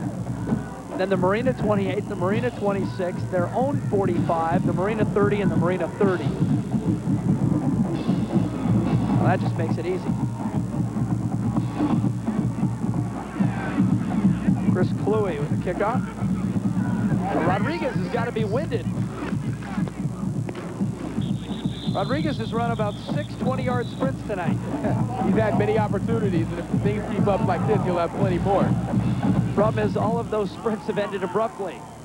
Now, just about 2.5 minutes to go till the break, and here's what's coming up at the half. We'll take a look. The D1 playoffs. Lots of big names nationally will be playing in Southern California in the CIF playoffs. Los Alamitos alumni update. We've talked about how they're sprinkled throughout the country on the collegiate level. We'll show it to you. And, of course, first half, tape and numbers. All that coming up at the break as Allison Seed walks you through intermission. Mikowitz across the 25 to the 27-yard line. Well, I think it's important for Marina right now They have a long way to come back, but they need to just stay with their game plan. They were able to move the ball, and even the drive that they moved the ball for the touchdown didn't chew up that much of the clock. So they need to stay with their game plan, do what they do best, and that, of course, is the ground game. We saw Paul Publico, number 95, the linebacker, come up. Looked like he maybe got a stinger, hit his elbow in that last tackle. Publico, coaches told us before the game, having a great second half of the season. Austin follows the first man through as he keeps it himself. It looks to have a first down for Marina. Yeah, Austin does a nice job. That time he fakes the handoff to Mickowitz up the middle and really just followed him as a lead blocker. Austin has that choice, of course, being the point man in this offense, to keep the ball on his own. He calls his own number here, does a nice job. Los Alamitos has had a lot of short fields, so that 257 yards right there doesn't even reflect the dominance. They have 38 points on the board. Last 2 times they've taken it at the Marina 30-yard line before stuffing it in the end zone. 69, of course, Sagan to Tuatasi. Normally wears 96, but playing offense and defense tonight, he had to switch numbers. Tuatasi and Riley both have committed now to USC. Both go 300 pounds. Defensive tackles. Thunder and Lightning are what they call them on campus. What a duo they will be at the college level. Of course, Trojan fans can look forward to seeing both these guys in the middle in future years. Merriweather steps through to drop Austin. Stephon Merriweather. Nice play by Merriweather. Of course, it's assignment football when you're trying to defend the option. Merriweather comes up and corrals Austin before he can get the pitch off, and that really is the third choice. They've been going to Mickowitz. Austin has kept it himself, but 2 turnovers have been caused on the pitches to Jesse Keith, so you can imagine that Los Al right now is going to force Austin to pitch the ball. And the thing I thought that Merriweather did so well on that play is he closed that ground to the quarterback in a hurry. Very quickly. Didn't give him any time to think about it. Reminder for you, more college football coming your way Saturday morning as number 13 Missouri goes up against number 6 Texas A&M. It's the Big 12 game of the week. Live college football action kicks off at 9:30 right here on Fox Sports West 2. Missouri and A&M. That's a good Saturday contest for you. Los Alamitos, very impressive. They bring out like 75 players. They probably have over 50 cheerleaders on the sidelines. Big school here in Orange County. Everybody gets involved. There's your timeout situation. Minute 7. I don't imagine Los Alamitos is going to burn that timeout and try to put one more on the board. They got to be happy with this lead. But you never know. 2 receivers, both to the right side of Scott Austin. He's going to put the ball in the air. At least he's going to think about it. Straight arms the man and now throws downfield. Almost intercepted. Hartley. Yeah, Hartley ran over a fan on the sidelines, but the trainer, she looks to be okay, though. And Hartley immediately went to help her up. Nice kids here at Los Al. Yeah, and Hartley's a prototype safety, 6'2", 178. The pursuit by the front for Los Al really puts pressure on Austin. Tried to put up and make a play, but Trevor Hartley right there to break that ball up. Going to go to Morrissey on the play. The ball kind of hung up a little bit. Hartley reacts to it. Austin boots one away. Line drive. Howry comes over and takes it to the 32. Back to the 38. Ball pops loose. And Marina comes up with it, but they're going to blow it dead. And that's a tough break, and the Marina fans are going to let them know. Aaron Williams took that ball out of the pile and would have scored, but quick whistle, and he's down. 34 yards on the kick, 6 yards on the return. Well, that was the break that Marina needed. You know, get a chance to look at Howry on his return. Does a nice job of splitting the seam, but you see the ball hanging a little bit loose. Looked like his knee was down. Looked like his knee was down. Ball squirted out, but yeah, right as his knee hit the ground. Quick throw. Howry again. And Howry does most of the work after the catch. And they're going to try to go to the hurry-up offense. They are going to try to put another touchdown on the board here before the first half. Los Alamitos has scored the last 6 times they've touched the football. 5 TDs and a field goal. Howry across the middle, looking for some help, looking for some red shirts, and can't quite turn the corner, but he is out of bounds. 20 seconds to play in the half. I think the Griffs do want another score. John Barnes probably sees this as an opportunity to work his 2-minute offense. Of course, with 38-7, they might be already looking forward to the next game.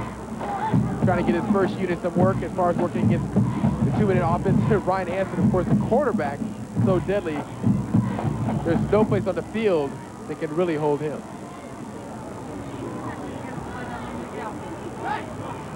Are they going to bring the chains out? Measure this. Look at that. Ouch. Well, yeah, 201 yards. A lot of yards for Los Alamitos, and that's what we expect. We didn't expect Marina to throw the ball much. We also didn't expect them to turn the ball over as much as they have. That has created many opportunities for Los Al, and they've capitalized on it. And, of course, JJ, you run the veer offense, and you find yourself down 38-7. It's pretty tough to reel in that kind of slack. Right, and this offense is a triple threat offense with Austin Minkowitz and Jesse Keith being the featured backs. Keith has not touched the ball tonight. Minkowitz has touched the ball 10 times, and Austin with 9 carries. 19 plays in the first half so far for Marina, and they've all been dominated by 2 people, so they haven't really spread the ball around at all either. Hansen to throw from midfield. Again goes across the middle. Godfrey has it knocked away. Joe Hendrickson. Yeah, Joe Hendrickson does a nice job to make that play. 3 receivers going up the field in the seam. Hendrickson right there when the ball arrives. Good sign for Marina, though. They're not quitting. They're making sure they keep playing hard, even though the score is 38-7. Hendrickson second on the team in tackles. Second down now for Los Al. 14 seconds to go. Here comes the blitz. Gonna set up the screen. He overthrows for Taco. 10 seconds to play. The defensive front for Marina did a nice job of recognizing the screen. Anytime the offensive lineman set up and let you in easier than expected, you can usually expect something is up. That time the screen was set up, but the defensive front of Bustamante and Manley did a nice job of dropping back into the passing lane, so Hansen didn't have a clear throw to Ritaka. Trips right now. Maybe the last play of the half. Ritaka gets a block, cuts back to the 34-yard line. And Los Al wants to burn their last time out.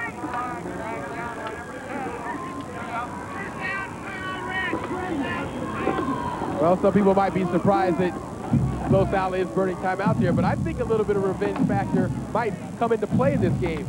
Marina, of course, last year we talked about, won this game 28-14, so don't be surprised for Los Al to try to put a little salt in the wound, even though they're up 38-7. Reminder for you every night on Fox Sports West 2. It is Fox Sports News Prime Time. All the scores, all the highlights, all the breaking stories covering your hometown teams. 7 nights a week, we are there. Fox Sports News Prime Time every night on Fox Sports West 2. Check your local listings. And, of course, Fox Sports News Prime Time with a couple of new faces, JJ. A lot of new faces on. Keith Oberman and, of course, Chris Myers now joining the fold. Along with Van Earl and Kevin Frazier. Well, this has been a very successful play. The quick screen to the receiver. The other 2 receivers will cross, create a little bit of a seam for Ritaka, and they'll block downfield. Ritaka able to catch the ball and get it upfield, make one man miss.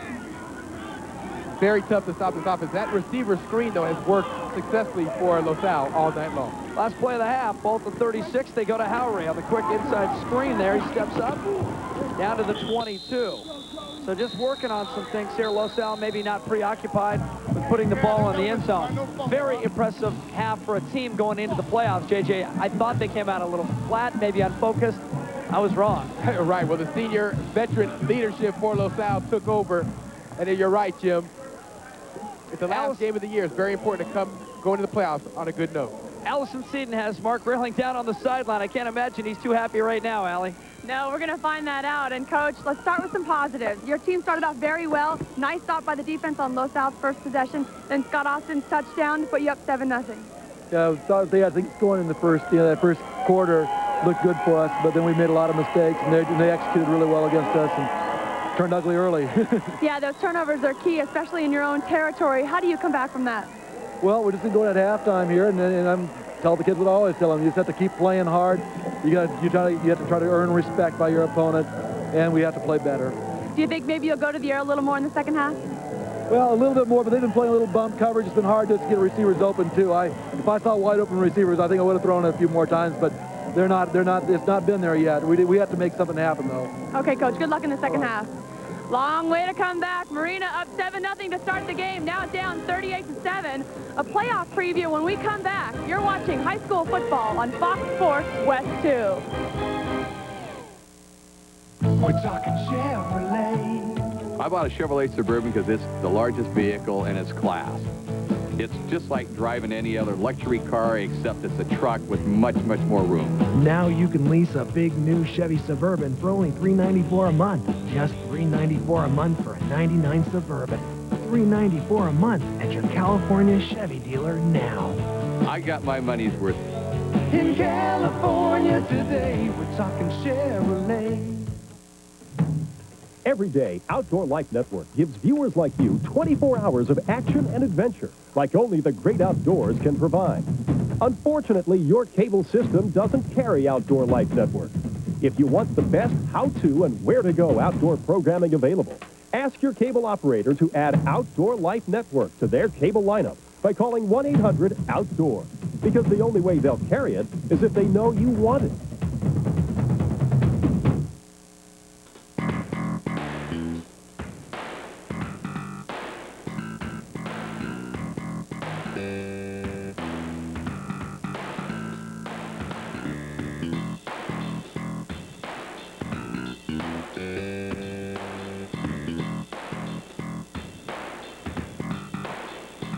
Introducing Easy Touch Pay-Per-View. Great new movies, concerts, and events, all at the touch of a button. Toolzilla is trying to destroy Abbey Tool. Can Abbey Tool, the #1 tool store in Orange County, survive? Abbey Tools is fighting back with explosive deals. Like DeWalt's 2-horsepower heavy-duty electronic plunge router for just $194. Or DeWalt's new heavy-duty drywall screwdriver with fly clutch for just $97. With deals like these, there's no chance for Toolzilla. Abbey Tools, 1 block south of the 91 freeway at E Street in Anaheim. Welcome back to the ARCO and AM/PM High School Football Game of the Week here on Fox Sports West 2, where Los Al leads Marina 38-7. And it's getting down to playoff time. Once again, this season's Division I race is wide open. As many as 8 teams have a shot at the championship game December 12th at Edison Field. Let's take a look now at some of those teams to keep an eye on. Headlining this year's field is the defending champion Long Beach Poly Jackrabbits. Led by quarterback Chris Lewis and receiver Kareem Kelly, the Beats will enter the playoffs as the #2 ranked team in the nation, boasting the deadly combination of explosive offensive firepower to go with a stingy and aggressive defense. Anything less than a repeat as CIF champions will be considered a disappointing season for the Jackrabbits. Leading the charge to dethrone Poly will be 3 teams from Orange County. The Los Alamitos Griffins will be gunning for their first CIF championship since 1993. Leading them will be the imposing tag team of Sagan-Atuatasi and Bernard Riley. The defensive tackle duo are capable of dominating offenses and wreaking havoc deep in opponents' backfield.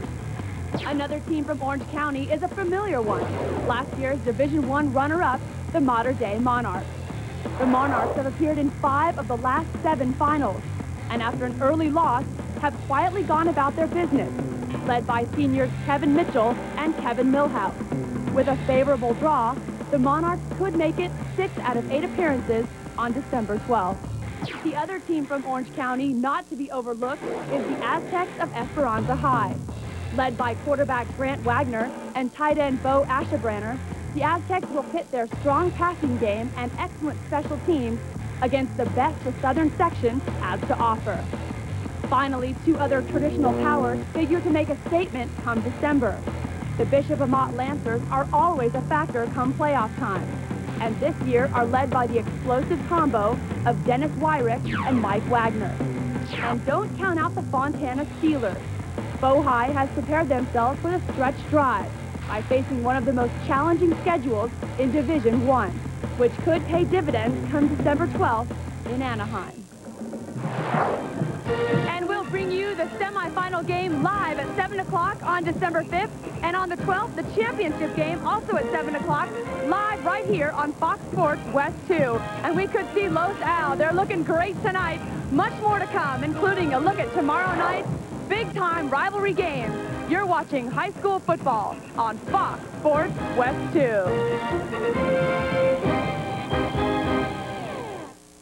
Man, it's crowded down there. Really good game.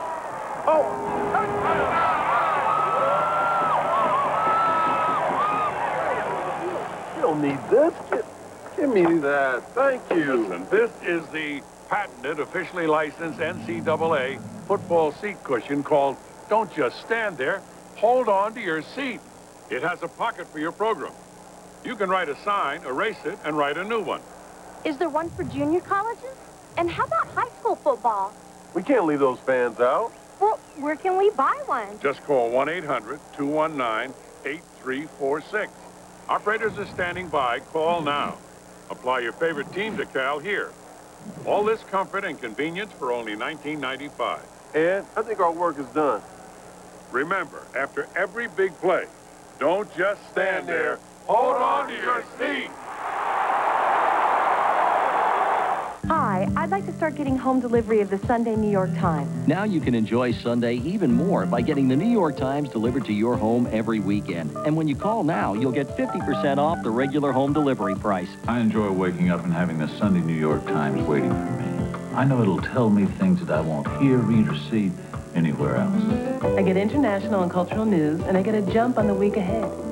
Call now to order, and you'll get the book review, travel, arts and leisure, week in review, and the New York Times Magazine. On Sunday mornings, we catch up on what we really love. She goes straight for arts and leisure. I check out the magazine. So call now to enjoy the Sunday New York Times for 8 weeks with home delivery at 50% off. Hi. I'd like to start getting the Sunday New York Times at home. I think the only thing I enjoy more than doing the crossword puzzle is actually finishing it. Call now, 1-800-496-2453, and get the Sunday New York Times delivered to your home every weekend. For me, Sunday was made for the New York Times. You're driving home. You see a strange light in the sky. It could be a weather balloon or a UFO. It's not a weather balloon. This is an airtight situation. You're going to be late for dinner. This kind of thing happens every day. But now you can get 1 free month of legendary airtight service and call home to say you've been unavoidably detained. Call 1-800-AIR-TOUCH. W1 by Raymond Weil. The cutting edge in time.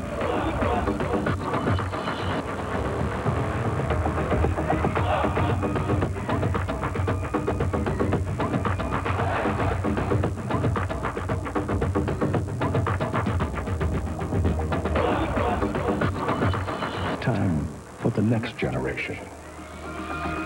W1 by Raymond Weil. Welcome back to Veterans Stadium in Long Beach, the site of our ARCO and AM/PM high school football game of the week, where Los Al leads Marina 38-7. And we're all looking forward to college football's rivalry weekend next Saturday, especially the crosstown showdown between USC and UCLA. But for most Southland high schools, their big rivalry games take place tomorrow night at 7:30, and we want to get you dialed into some of those games. By far the biggest game of the night, Bishop Amat at Loyola. These teams historically beat each other up for a playoff berth and the Delray League Championship, and this year is no different. Notre Dame's coming off their huge upset win over Loyola last weekend. They'll be looking to keep it going and secure a playoff berth with a win over Bosco. And two of Los Al and Marino's Sunset League rivals, Fountain Valley and Esperanza, will battle for playoff positions. In other action, the Long Beach Poly Jackrabbits looks to continue their perfect season in search of their second consecutive CIF Division I championship. And the state's #1 passer, Hart High's Kyle Bowler, will go after the state's touchdown record as Hart takes on Canyon. And Kyle Bowler will be showcasing his talents as a Division I quarterback next year. Los Alamitos has some spectacular talent playing Division I ball, and two of those guys had great games last weekend. Brad Melsby, now a junior wide receiver with the UCLA Bruins, had his best game since he scored 2 touchdowns and a 2-point conversion in the Aloha Bowl as a freshman. Melsby caught a 61-yard touchdown pass from Cade McNown with only 21 seconds left to lift the UCLA Bruins past Oregon State and preserve the Bruins' national championship hopes, only his 8th catch of the year. And earlier in the day, just about 100 miles down the road in Eugene, Melsby's former teammate Tony Hartley set a new Oregon Ducks single-game receiving record with 9 catches for an amazing 242 yards in a win over Washington. It should be a great weekend in college football. Saturday on Fox Sports West 2, number 6 Texas A&M hosts 13th ranked Missouri at 9:30. And on Fox Sports West, we've got a great doubleheader for you. First, the undefeated and 14th ranked Tulane Green Wave takes on Army at 12:30. Don't go away. When we come back, Jim and JJ will break down the first half. You're watching high school football on Fox Sports West 2.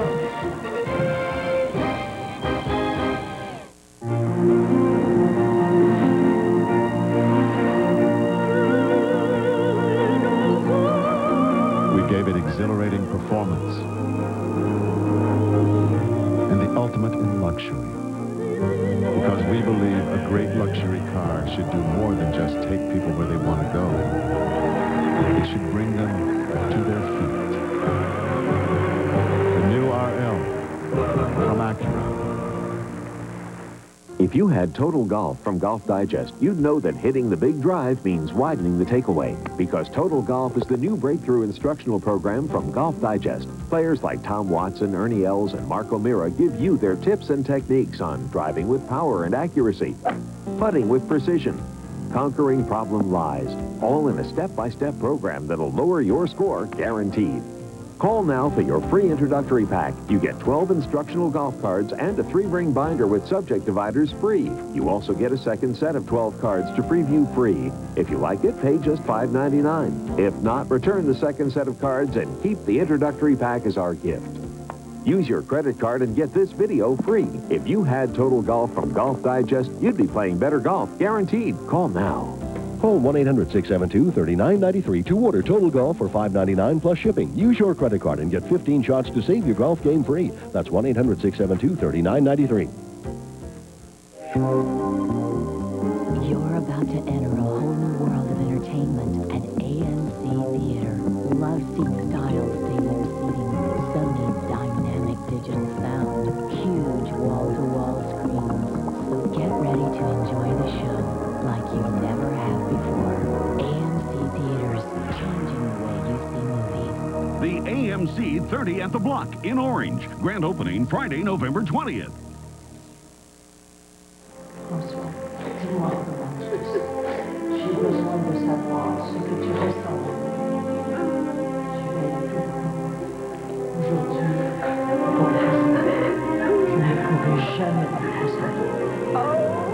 Want to get away? Now you can with Southwest Airlines Friends Fly Free. Just buy a round-trip full-fare ticket and a friend flies free. You are now free to move about the country. Welcome back. Veterans Stadium in Long Beach. It's the Arco AM/PM high school football game of the week. Los Alamitos down 7-0 at one point. They just throw a blitz at Marina. 38 unanswered points to close things out. Take a look at how the first half laid out for you. We mentioned that Marina had the early lead. Scott Austin, the quarterback. The keeper goes 37 yards. Bikes on top early. Well, the half started off with a highlight for Marina. Austin, the keeper. The triple threat attack for Marina was off and rolling. But then Marina started to cough the ball up after Los Al tied things. Los Al a little sloppy with the pitch. Mikowitz can't find the handle. Grips come up with it. Yeah, bad pitch by Austin put Los Al on the doorstep for this. Right back to Godfrey. Godfrey, his second touchdown. Godfrey, a great first half. 7 catches, 97 yards, and 2 touchdowns for him. But really, everybody wide open for Los Al in that first half. Howery had 9 catches. Rataco had 5. And Hansen, 21 of 29, 230 yards and 2 touchdowns. Right, total domination for Los Al in the first half. 15 first downs. Notice the pass yards for Marina there at 0. But the biggest factor of the first half, the 3 turnovers by Marina have really set this game apart. Allison Seaton had to talk with Mark Railing going in. His team down by 31. Now she gets the good side of things. The coach who's up by 31. I lucked out by this one, Coach. It was 38-7 going to halftime. You wanted 7 more, didn't you? A little revenge factor there? No, there's no revenge. I'll be honest with you. We play hard at least for a half. And that was our 2-minute O drill, and we haven't had to use it much this year, and I just wanted to get practice. As you see, we didn't score off it. We were just more trying to make sure we could run it. You know, it was good practice for us. Do you pull it back a little in the second half, play a little more conservatively? Well, you know, yeah, if you've watched us play, we always do that. But, you know, we'll play hard here for a while, and we're on the field. We should play hard. That's what we teach our kids. But, no, we're not here to beat up anybody or anything, but, you know, the game's still on. But it's good preparation for the playoffs, isn't it? That's what we feel. You know, we're just starting. They might be finishing, but we're just starting, so we have to think of, you know, what's good for us right now. Okay, Coach, good luck in the second half. Thank you very much. Back to you, Jim. John Barnes, head coach, Los Alamitos, 19 years in the Griffs. Of course, the tradition continues. What we mean by that, this football team on their way now to their 90th victory in the last 100 games. 4 10-win regular seasons in the 90s, 3 CIF championships. Come to Los Al, you expect to play in a big game. Right, you're definitely being big games, but he has to be pleased with the way his team has kept focused tonight. They've had some big games in past weeks, but tonight, no letdown. 38 points in the first half. And the Griffs are used to big leads at half. Well, we talked about at the top why this is kind of a big game for Los Alamitos. You see, they are at the top, undefeated in the Sunset League. But Esperanza just a game behind. Now, Los Alamitos beat Esperanza head-to-head. But in high school football, Los Al were to lose tonight, Esperanza could get a piece of the championship. And then it comes down to a coin flip who goes #1 seed, and that's traveling or staying home and who you play. So you want to run the table, and that's what the Griffs are doing tonight. Right, they've had an outstanding year. Of course, that they're at 9-0, 4th in the state. 3 teams, though, Los Al, Esperanza, and Fountain Valley, all not only are great teams in the Sunset League, but also have a chance at the CIF title. And, of course, you saw Huntington Beach down there with actually a losing record in league, but the Oilers and Rocky Sorelli has done a great job putting that program together. They're 6-3 overall. Now, you take into account the strength of schedule, and they've played Los Alamitos and John Barnes. They played Esperanza. They played Fountain Valley. And so perhaps a #4 team gets in from the Sunset. Could happen. Sunset, one of the better leagues in Southern California. Right, I think that definitely has to be taken into account. And as you mentioned, Huntington Beach has played all the teams in the Sunset League very tough this year. They deserve a playoff bid. Of course, the Citrus, probably the other league that can compare to this. Brian Hansen, first half. Now, that's impressive. 21 of 29 for 230 yards. But again, coming in, he had 22 touchdown passes and only 2 interceptions, and he continues on that trend. Right, 2 touchdowns and no interceptions tonight, but more importantly, his passing efficiency, 21 for 29. He's on fire tonight, as he has been all season. He throws at a 69% clip on the season. Of course, that is going up tonight. All right, JJ, Los Alamitos leads by 31.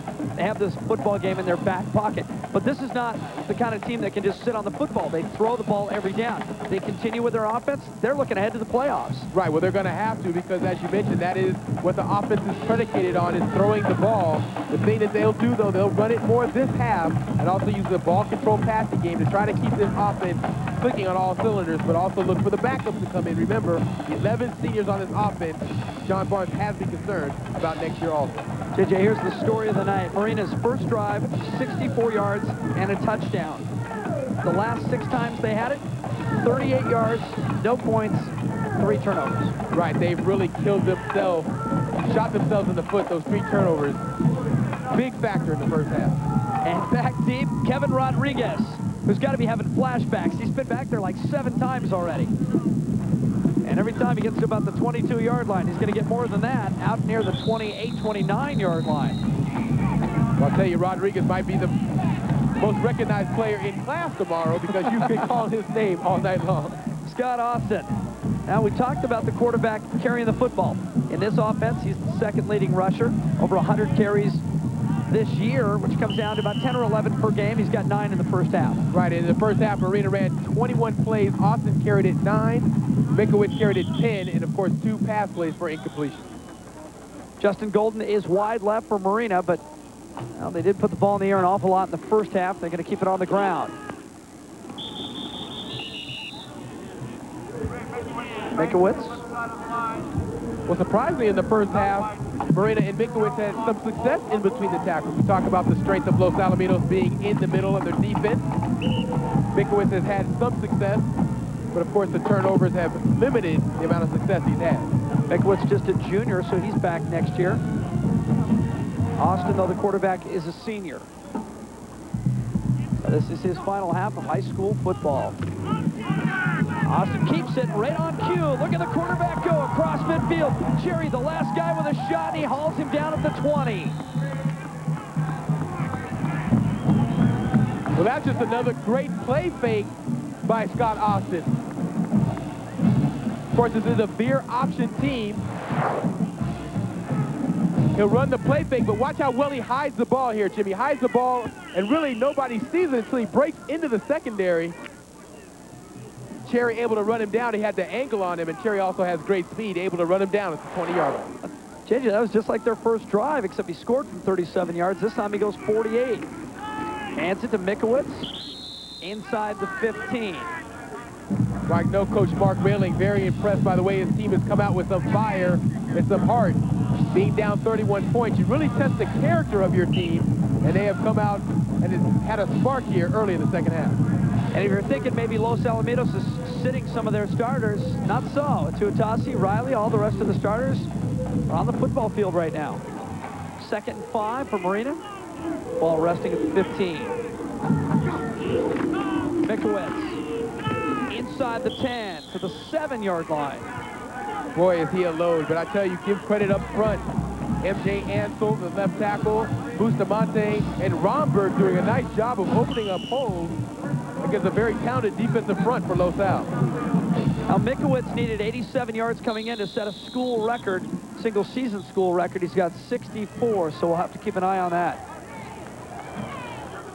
And Los Al's going to get a timeout. Now, the Los Al coaches, especially defensive side, Barry Shearer, the defense coordinator, is right up here in the booth next to us. You got to be a little hot right now with this defense. Right, because you go into halftime and you tell your team to come out and play with some aggression and some enthusiasm. They haven't done that so far. Oh, college basketball coming your way. Yeah, it's that time of year. Next Thursday here on Fox Sports West 2, the UCLA men's team in action against Santa Clara. Our live coverage of Bruins basketball starts at 7:30 right here on Fox Sports West 2. Bruins and SC Santa Clara. Yeah, we're going to have a great season of basketball on Fox Sports West and West 2. Bruins, Trojans, all your Pac-10 action.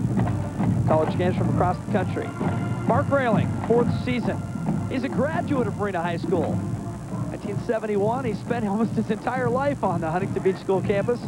23 years as an assistant, 4 years as a head guy, and I'm just assuming he graduated in 4 years. So you do the math there.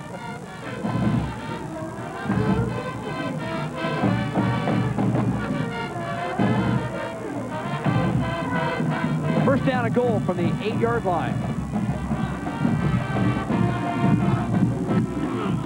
Mikowicz bangs heads at the 5. There's a Tuatasi who stepped in his way. Jim, I'll tell you right now, though, that offensive front getting great surge on the interior defense for Los Al. Romberg, Gallucci, and Matthews that time. They go over the right side. A nice surge up front. Very tough to move. 600 pounds of beef in the middle for Los Al. Remember when Mark Railing talked with Allison Seaton on the sideline going into halftime, she said, what are you going to tell him? And he said, I'm going to tell him to play hard. I'm going to tell him to play for respect. I think that's exactly what they're doing right now. Austin drives forward. Look at the quarterback, hungry for the goal line. He was stood up near the 4-yard line and just kept churning those legs. Well, Austin's going to make a nice effort to play fake to Mikowicz, and he does a nice job. But watch the second effort here. Keeps the leg drive, keeps the surge, picks up an extra 3 yards by Austin. That is one player has not quit tonight for Marina. He was trying to carry Hartley into the end zone. Morrissey and Golden are the wideouts. Ball at the 1-yard line. Mikowicz. Keith, it's Mikowicz. Touchdown, Marina Vikings. I think that says a lot about this football team, about these young men, especially about their head coach right there. Right, it says a lot about heart. It says a lot about character. The way that Marina has responded coming out here in the second half and starting it like they did the first. The first drive, driving right down the field, and a very impressive drive for the Vikings.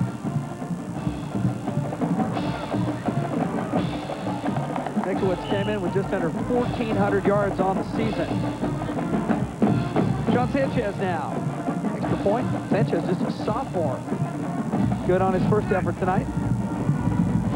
And Austin to hold. Pierces it. Perfect kick by the sophomore. And Marina comes right out. Down by 31. They come out and drive length of the field. It's 38-14.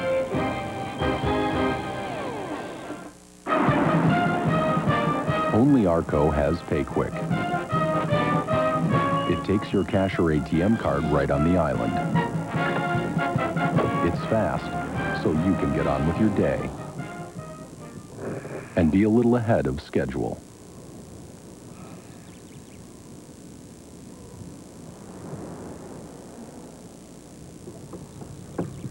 PayQuick, another reason there's no better gas than Arco. Hey, Mr. Internet Wonder Boy. What? Over here, over here. You think you got it all, don't you? Well, but there's this tiny little voice inside saying there's got to be something new, something that makes you want to stand up and say, yeah, baby, this is what I need. Yeah. Here it is. New Pepsi One. Massive cola taste, only 1 calorie. It's got it all. And you know what it's saying to you, don't you? No. Put down your mouth and curl up with me, baby, because I'm all you ever need. I want that. You want that. I want that. He wants that. Now you got it all, baby. New Pepsi One. The high school football game of the week on Fox Sports West 2 is brought to you by Pepsi, who invites you to join Generation Next. Back at the vet, the Griffs looking to run the table on a perfect regular season. Ranked, well, not number 1, not yet, number 4 in the state of California, although they are number 1 in Orange County, so we'll give them that. Number 1 in Orange County, and they are, as showed us tonight, they are definitely ready for the second season. Sanchez to kick off, and back deep all along. A.K. Keys at the 5, the fastest guy on the field. Keys looks for some space, and Keys has some open field. Keys around Thornton. Sanchez, the kicker, 1 shot, and Keys is gone.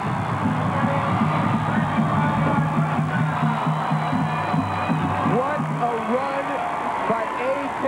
Keys. 95 yards and a cloud of dust. You mentioned he was the fastest man on the field tonight, and he showed you why. Looks like you were shot out of a cannon right there, Waddy. More smiles on the Los Al sideline. It's been a great end of the year, and we still have a quarter and a half. A.K., some good blocking, bounces out early. Yeah, I'll tell you the one impressive thing, Los Al was lined up for an onside kick. A.K. Keys is going to make this all happen all by himself. Picked up some nice blocks in the interior, but the straight arm right there sprung him. Good effort by the sophomore kicker, Sean Sanchez, but A.K. says, I don't think so. The big, strong, straight arm. Mike Hill, extra point, good. Well, if Marina had any designs on a big-time comeback, that may have done it. 95 yards end-to-end. Nice run by A.K. Keys. He's another big-time recruit for Los Al. He's being recruited by Oregon, Oregon State, and the Washington Huskies. So we'll see him next year in the Pac-10. Los Alamitos has a great football team this year, but it is nothing new. 89-10 their last 99 games. So after tonight, they'll be 90-10. And this will be their 4th perfect regular season in this decade. Of course, those 3 CIF championships to kick things off, 91, 92, and 93. One of those they shared with Esperanza. Great game back in Cerritos College. It was freezing that night. Yeah, but you got to give credit to Coach John Barnes. 19th year as a coach. He's rolled up 173 victories to this point. As you mentioned, he's going for number 90 right now out of 100. JJ, later on in this telecast, I'm sure we're going to take a look at the top 10 teams in the state of California. We've already seen all the ones at the top, and I'm going to ask you to go ahead and rank them here at the end of the regular season. Of course, we've seen De La Salle, who hasn't lost since Nixon was in office. We've seen Mater Dei, we've seen Long Beach Poly, and now we've seen Los Alamitos. Yeah, some talented teams in Southern California, and they've all been battle-tested. To come through the season and be undefeated as Los Al has done, as well as several other teams in the southern section, very impressive because there's great talent in the CIF. This ball near the right sideline just stays in bounds. A chance to return it. The big news here, it's Ken Weber. It's not Rodriguez. Here you go. De La Salle at the top, and then you got Pauley. Almont and Los Alamitos, those are your perfect teams. Elk Grove and Oak Grove, at this point they're undefeated, but they're not considered among those top 5. And Modern Day, of course, Modern Day's only lost to De La Salle, a game you saw here on Fox Sports West 2. What do you think, JJ? Yeah, an exciting game. You know, I'm going to have to plead the fifth. I have a lot of alliances up there in the top 10. I'm very impressed with Pauley. Of course, we haven't seen Bishop Vermont on TV, though. I think De La Salle's the best. Jesse Keith on the pitch. From what we saw that one night we saw De La Salle and what I've seen from them on tape and from last year a little bit, I think De La Salle is the best high school football team in the state of California. Well, they have 2 outstanding running backs, Callan and Williams, that really get it done for them. They execute. No turnovers, a highly proficient executing offense. But, you know, I might give the nod to Long Beach Poly. They have the best athletes. I was just going to say that. I was just going to jump in there with you on that. Apart is they have the best athletes. Now, the 2 touchdown drives, 135 yards. Other than that, the bag's been empty. Yeah, I was going to say the same thing. De La Salle, you know, we were there. We saw they don't have great athletes. They have a couple.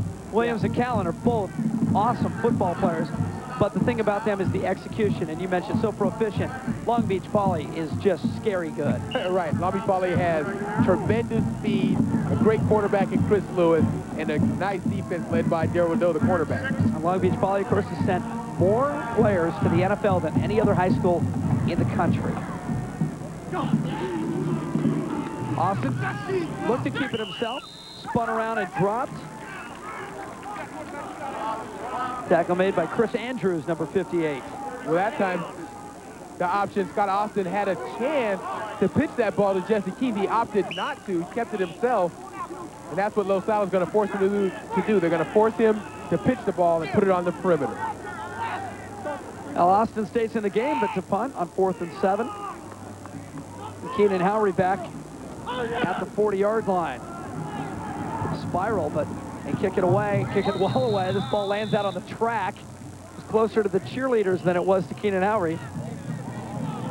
Well, I know Austin's thinking on that punt was not to give Keenan Howry and the Los Al special team any extra play. Oh, nice arm. Great arm. Now, everybody plays football at Los Al.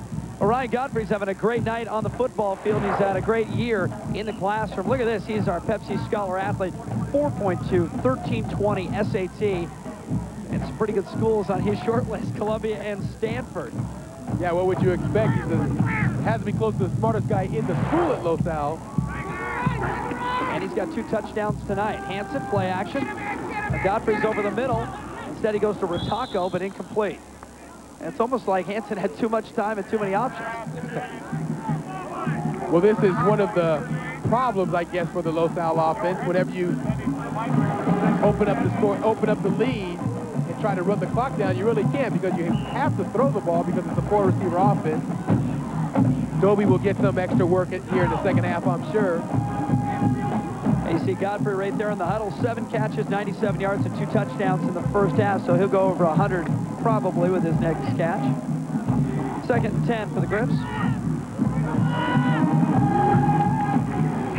Hansen quickly out to Rataco, his 6th catch, and look at this. Marina all over him. The linebackers again are there. It's Bond and Bishop. Well, that was that quick receiver screen that was so successful for them in the first half. Once again, trips to the right. They will try to cross the receivers. You see the receivers cross, and that tries to create an alley for Rataco to run, but great pursuit by the Marina defense. Bishop was awesome fighting off the block to get a piece of the receiver. Led by Bishop and Bond. Nice pursuit. And then Bond came over to clean up. Hansen again to throw. Plenty of time. He's got forever. And goes deep. Sliding catch made by Blasi Rataco at the 20-yard line. That is just a nice ball by Hansen and a nice catch by Rataco. 34 yards on the gain, but Jim, watch this pass and effort by Rataco. JJ, Rataco's the 4th receiver in this offense. Yeah, they told us he's the best 4th receiver ever to play at Los Al. This is why. Look at the diving catch by Rataco right on the sidelines. Great concentration. Rataco, the sliding grab. Super catch at the 22-yard line. 7 catches, 87 yards for Rataco. Yeah, Taco had a big night the last time we covered him against Edison. Tonight he has 7 catches. He came into the night with 18, so he's having a great night for the number 4 receiver in this offense. And of course, we've given Hansen lots of props tonight, but that was a pretty good throw as well. Put it right where it had to be. Only guy who could catch it was his guy. Right, and that's why people are just finding out how good Ryan Hansen is in his first year. It takes a while to prove yourself to the scouts. He's doing just that. Hansen sets. Again, great protection. Goes in and out of the hands of Godfrey. Just a little bit high that time. One of the rare misses for Ryan Hansen. You don't see him miss many open receivers. That ball just sailed on him a little bit. We talked with John Barnes, the head coach for Los Al, about his quarterback, Ryan Hansen, prior to the contest. He said UNLV, Fresno State, and San Jose State have all offered the quarterback scholarships.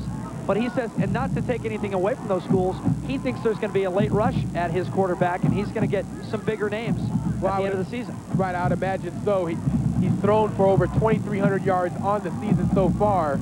And anytime you're putting up those type of numbers, it just takes a little while for the big boys to come around and serve notice. Of course, a lot of the Pac-10 schools like to put the football in the air, so he might be playing close to home.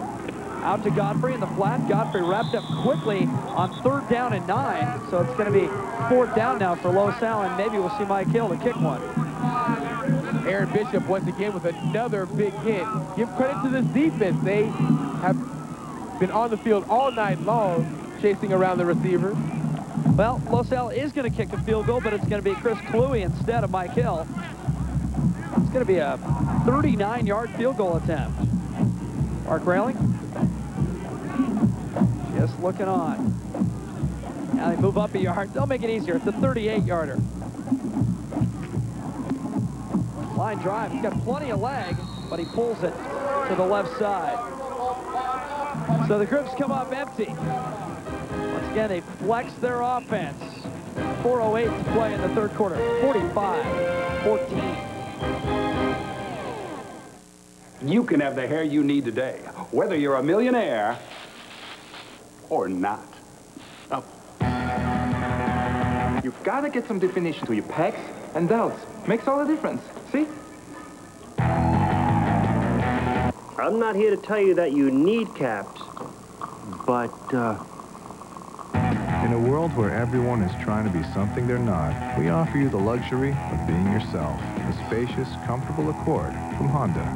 We interrupt this program for a special report. America's moist towelette shortage caused by Sizzler's new expanded barbecue menu continues. Let's go to the scene. It's out of control here. They've got 6 barbecue lunches and 7 dinners, and not a towelette in sight. Just look at this. That's not coming out, man. Officials advise the public to remain calm and to try blotting affected areas with a little soda water. This has been a special report from Sizzler. Stay tuned for more. Welcome back to the Arco AM/PM High School Football Game of the Week here on Fox Sports West 2. Jim Watson, John Jackson, Allison Seaton. Los Alamitos, number 4 team in the state. Number 1 team in Orange County in the red jerseys. They lead 45-14 over the Marina Vikings. All Orange County contest, but we're playing in Long Beach. Home stadium for the Griffs. Marina, Scott Austin, the quarterback, out across the 30 and a 1st down. Well, Austin has continued to have success running the option and keeping it himself. So the pressure in stopping the option really falls on the Los Alamitos secondary, particularly their safeties, Hartley and Alimana, because they have to come up and pursue to stop Austin close to the line of scrimmage and also take the right pursuit angle.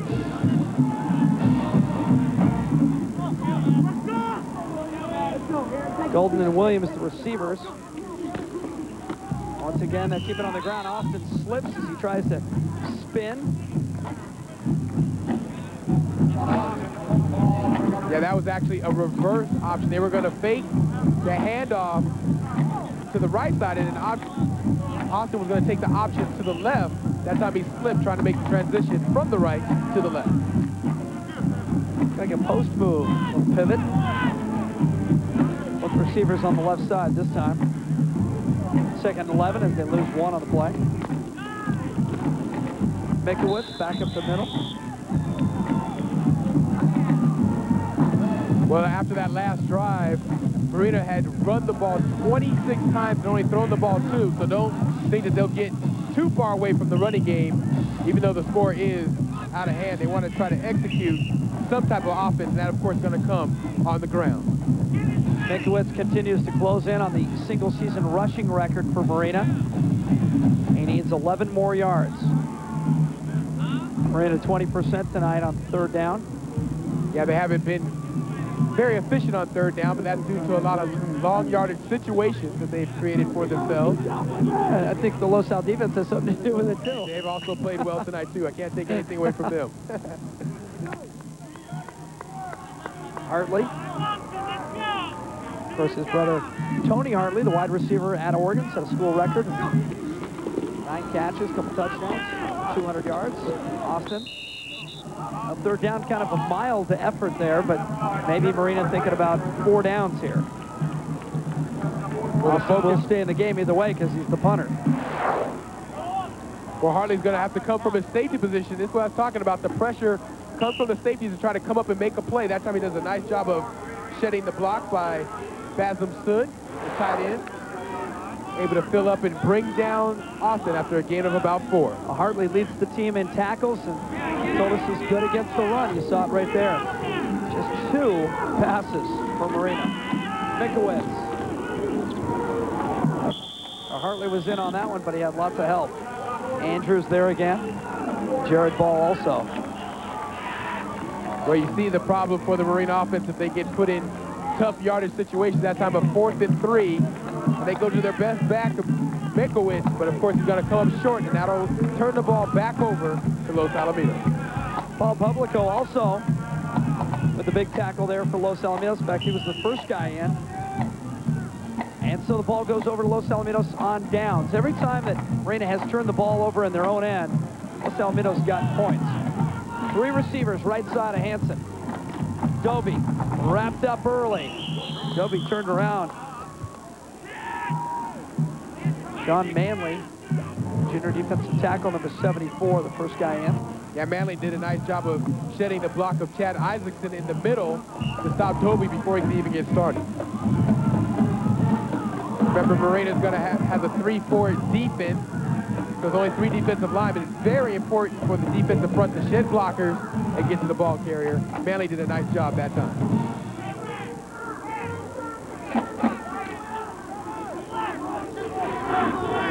One minute to play in the third quarter. Hansen, a little bit of pressure. Across the middle to Godfrey, knocked away. A good defense. Bishop was there. Allison Seaton on the sideline. What's up, Allie? Well, Jim, Coach Barnes described Keenan Howery to me as just perfect. He said he's a great athlete, a great student, and they call him poetry in motion, which is perfect for a 4.0 student because he makes everything look easy. He's got 9 catches tonight, having a great game. And JJ, all LaSalle receivers are having great games tonight. Yeah, you can't help but want to be a receiver in the LaSalle offense. If I'd have known this, I might have drove to LaSalle to play high school football. Harry always has a good game on TV. Maybe they should change his name to Primetime. Godfrey overthrown. Morrissey right there on the coverage. Yeah, you talk about how potent this offense is. Man, weapons all over the field. How would it like to be Ryan Hansen to have these guys to throw to? We talked about Ritako, the number 4 receiver in this offense, and he would be the starter and the frontline receiver on many offenses around the CIF. Los Alamitos to punt. I think that may be the first time I've said that all night. It is. Chris Cluey. Williams is back at about his 11-yard line. This ball's going way over his head and deep in the end zone. So Cluey just booms one. Well, all smiles and cheers for the Los Alamitos faithful. And of course, you got to bring your Nilla wafers when you're coming out to a football game. Mike, pass them up here. John Barnes, 19 years at Los Alamitos, 3 CIF titles, and looking for their 4th 10-win season. And you know, I talked with Mark Railing, the Marina coach, before the game, and he had nothing but compliments for not only John Barnes, but the entire Los Alamitos program. Good feeling between these 2 schools. It's a healthy rivalry. Austin gets eaten up by Merriweather. Yeah, Merriweather that time came through virtually untouched to pick up his third sack of the season. 6'1", 192 senior.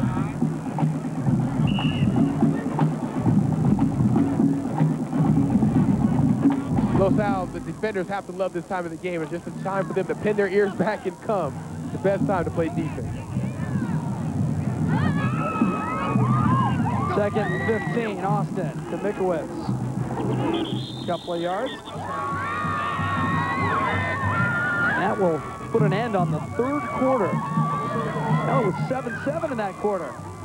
But it still adds up to a big lead for Los Al, the Griffs, and their gals up 45-14. And now, your Southern California Ford dealer presents this Fox Sports News Sports Break. Hi, everybody. John Walls here of Fox Sports News with this sports break. After guiding the Yankees to a record-breaking season and a World Series win, it's no surprise Joe Torre won the AL Manager of the Year award. And slugger Mo Vaughn turned down a 5-year, $60 million offer from the Red Sox. No word as to where Mo will play next season. News and highlights nightly on Fox Sports News right here on Fox Sports Net. Want to see a neat trick? All I do is push a button, and we have a whole new Ford Windstar. You can get dual remote sliding rear doors, new side impact airbags, and even a rear bumper that tells you how close you are. The Windstar is just one of the reasons you'll want to visit your Ford dealer. It's our $19.99 grand opening, and there's never been more new things to see. A woman had to have thought this up. It's not fair. How come I'm the only one who gets timeouts? When my mom gets crabby, I should say, I think someone's getting a little overly tired. And she would have to go and sit by herself with nothing to do and see how she likes it. Take a time out with the new Southern California Living section in the Los Angeles Times, filled with entertaining, enriching articles. The new Southern California Living section. Call 1-800-LA-TIMES for a free one-week trial delivery. Can I come out now? I'm coming to you live from the press. How's Max doing? He's doing okay. So how long before Max can play again? Well, the vet said Max will be back to his old self in a couple of days. Even the interior of the Chevy Blazer was designed to make you feel at ease. A little security in an insecure world. Chevy Blazer, like a rock. It's the Arco AM/PM High School Game of the Week. Jim Watson, John Jackson, Allison Seaton.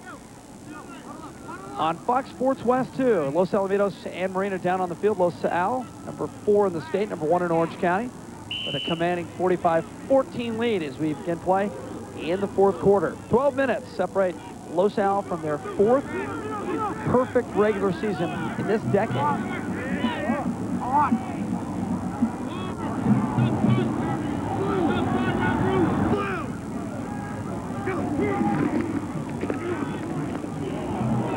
Loose ball picked up by Jesse Keith. And Keith out to the 30. Well, Keith will pick up his first rush of the night. It's been a two-back system. Broken play, and Austin just gets that ball loose. Very dangerous pitch to Keith, but he makes something out of nothing and is able to pick up 10 yards and a first down. That's the bounce pass, JJ. Yeah, not basketball season yet. Almost.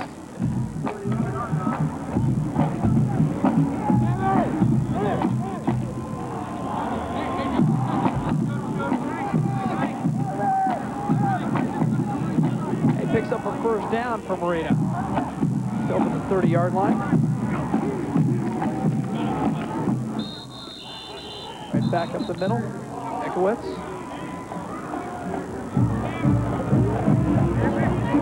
Bekowitz working well in between the tackles. Still, you know, it's ironic for a fullback to lead your team in rushing because there's not that many plays you can call for him. But Ray has had an outstanding year, as we talked about. He's over 1,400 yards on the season, 14 touchdowns. And getting close to that single-season record. 2 yards short of it. So Mikowitz, number 23, needs 2 yards to break the school single-season record. Maybe he gets it right there. I'll have to wait. Official statistician Jim Pell's up here, totaling it up. Yeah, he'll be close to the record with that carry. He has 87 yards on the night, so... That's what he needed coming in. He has tied the record. So as soon as he steps forward, he'll set a new record for Marina football. And they're going to make him wait for it. Well, the old record was set by Mike Williams at 1,483 yards. He's now at San Diego State, so he's passing some very good company. And most importantly, he's just a junior. He'll be back again next year to try to beat that. Next year, he'll be going after his own record, though, for the single season. 7 seniors and 4 juniors on this offense for Marina. So it is a veteran group, and the offensive line has played well tonight. It's been miscues that has really killed them. The offensive line has done a nice job, though, against a very formidable defensive front for Los Al as far as getting pushed up front. You see the guy who just put his hat back on, Kevin Romberg, number 62, the senior center. Team's best offensive lineman, first team all-league, and he's probably going to play on Saturdays. A lot of WAC schools are looking at that young man right there. It's been a big reason why Mikowitz is right on that record. Right, well, he makes all the calls up front for Marina, is Romberg. You see your Southern California passing leaders, and Ryan Hansen has moved up, number 4 on the list, behind some pretty good company. Kyle Bowler leads the way. Quick toss, Mikowitz. Across the 45-yard line and lands in the Marina High School record books at number 1. Ray Mikowitz now, a new single-season rushing record at Marina High School. Congratulations. So something good comes out of it for the Vikes. Yeah, and that's a very tough record. You get a chance to see his record. He's at 1493. But a tough record for him to break. As we mentioned, he plays fullback, so all his yards are quote-unquote tough yards, most of them between the tackles, so he's had to work for all of those 1493. Pitch, Jesse Keith, and Jesse Keith gets absolutely rocked by Jared Ball. That was a vicious hit by Jared Ball. As we talked about, he is solid, a big hitter. He gives you a taste of it right there. Tough for linebackers to make tackles in space. Ball does a nice job that time of getting squared up to the line of scrimmage and delivering a blow. Let's take a look and a listen to Jared Ball. Was that Ball yelling, let him go, let it go? Sounded like it was. I think he had him dialed into the crosshairs. And the run by Marina across the 50 to the 49-yard line. Yeah, Ball has been all over the field, not only tonight, but this year. 5 sacks, 1 interception. Also, 4th on the team in tackles, so he's had a nice year. Well, 4th on this team is pretty good, considering the 2 guys in front of him, the 2 big 300-pounders, are playing at SC next year. You're right. You surprised that a school like SC comes down and gets 2 guys that play on the same line from the same high school? Well, I am surprised that one team could have 2 quality linemen, as Los Alamitos does. And for USC to pull them in, that's only a credit to them. I'm surprised they didn't split up, but both of them big SC fans, Tuatasi and Riley, so they figure they can take their tandem to the college level and be just as successful. And Riley, of course, number 64 right there, was courted heavily by Florida State. If you know if the Seminoles are coming all the way up to the West Coast, then you can play.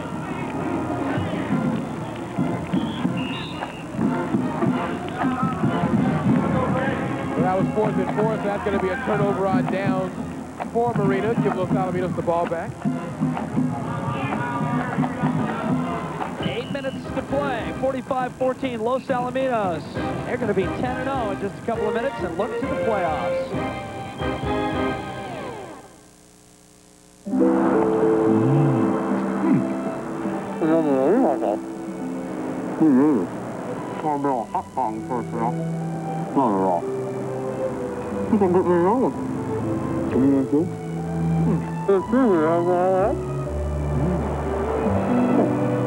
AM/PM is proud to be the official convenience store of the Pac-10 conference. Hey, these hot dogs look good. Get ready ready to taste life for the first time, people. Watch out now.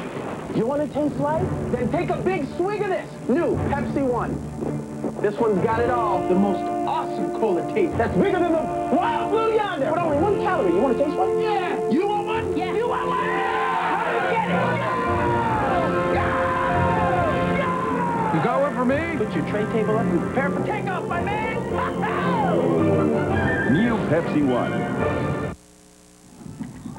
Welcome back to Fox Sports West 2, your region of Fox Sports Net.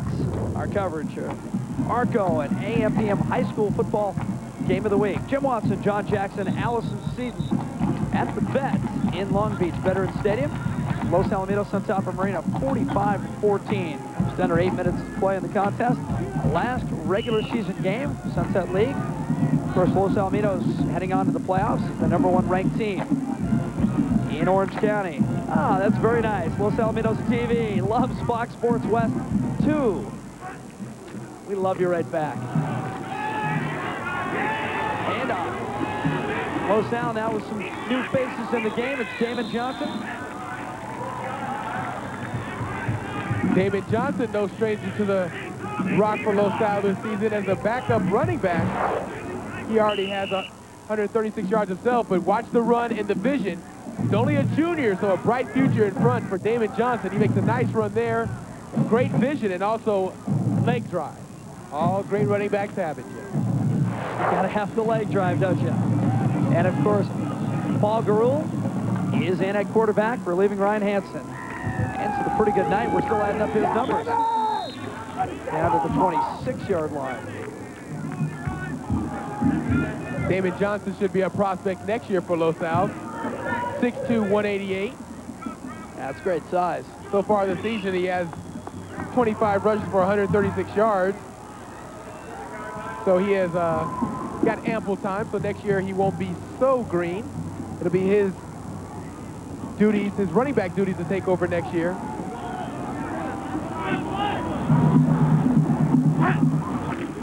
Roll back to Johnson, sidesteps the first guy inside the 25-yard line. Allison Seaton on the sideline, still working hard. We haven't subbed for her. Allie, what do you have? Absolutely working hard, Jim. Before the game, Coach Barnes told me that for the first time in his 19 years as head coach at Los Al, he mapped out his team's playoff schedule. He had a bad tooth, so he went to school a little bit late one day. No note from the dentist, so we're not sure about that. But he had some time to kill and actually mapped it out. And JJ, he told me he really likes his team's road in the playoffs. Well, they have to be, they put themselves in great position going through the season undefeated. They'll be a #1 seed. Johnson, no gain. He's wrapped up on 3rd and short. It'll be 4th down. Yeah, Jim, you talk about the playoffs and mapping your way. Los Al has done a nice job throughout the season, but what that does is put you in great position for the playoffs. Of course, the #1 seeds will get a relatively easy first round game. Of course, things will get a lot tougher as the games go on in the quarterfinals and semifinals, but you want to take the easiest road as possible, and Los Al has put themselves in position for that. Well, the Division I playoffs this year, I think, feature more great teams than they have in at least 5 years. Pitch to Johnson on 4th down. He's going to lose a bunch. That's a solid play. Joe Hendrickson, number 54, reads it and makes the tackle. Of course, you can catch the semifinals December 5th here on Fox Sports West 2 and the Division I championship game, Edison International Field of Anaheim. Our second visit, JJ. That's right. How tough is it right now to predict who will come out on top into Division I? Of course, you have Los Alamitos, Long Beach Poly, we talked about. Well, you got Poly, you got Los Al, you got Modern Day in there. Of course, Loyola always makes a little noise. Ahmad. Ahmad's undefeated. I was waiting for you to jump in there. Across the middle, trying to go to Golden. Knocked away. Well, that was a slant pass to Golden, and Austin showed some arm strength on that ball, Jim. He had some zip on that ball across the middle, a little bit behind Golden. But nice coverage by Jeremy Fulweiler. Austin 0 for 3, but it's pretty tough when you're throwing the ball about every quarter and a half. Right, well, coming into the night, he only averaged 9.7 passes per game, so he doesn't get a chance to throw it much. Golden and Morrissey now out to the left side. 5:08 to play. And Marina going to keep it on the ground. Mikowitz needs to get across the 40 for a first down. It's going to be third down and a couple. Yeah, I think in retrospect for Marina, if they can throw the ball a little bit, it'll help keep teams off balance. LaSalle has put 8 guys at least up in the box all night long to stop this running attack. If they can get any amount of respect in the passing game, it would open up more holes on the ground. Yeah, this offense almost makes the LaSalle defense's job easy. You mentioned bringing 8, 9 guys up in the line of scrimmage. Austin follows Mikowitz through there out to the 45. That's a first down. You know, we talk about Austin not throwing the ball. Last week he had his season high. He was 9 for 18, 141 yards, so he is capable. Austin this time just going to follow Mikowitz. Mikowitz is 235, a good person to choose to follow. He gets behind him and picks up some positive yardage. That quarterback option has been their best play this evening. 116 yards now for Austin.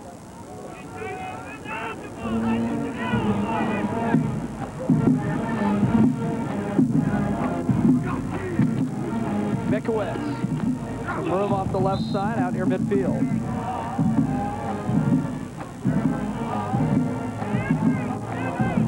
Mikowitz has had to shoulder the loads to get a chance to look at some of the LaSalle replacements.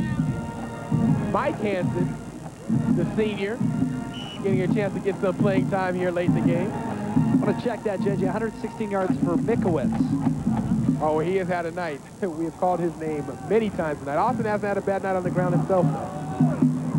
A couple of long runs, a 37-yard touchdown run. He had a 48-yard run in the second half, the first drive. Austin now to throw.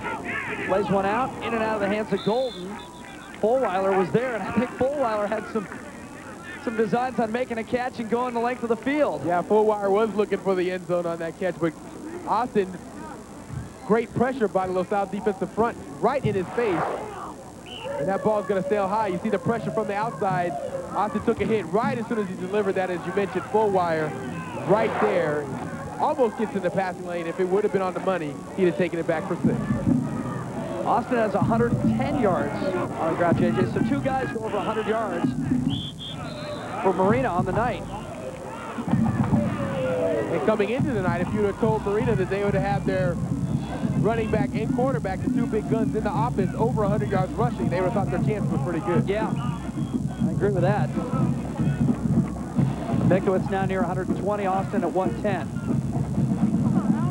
But of course, 0 for 4 through the air. 4th down and 2.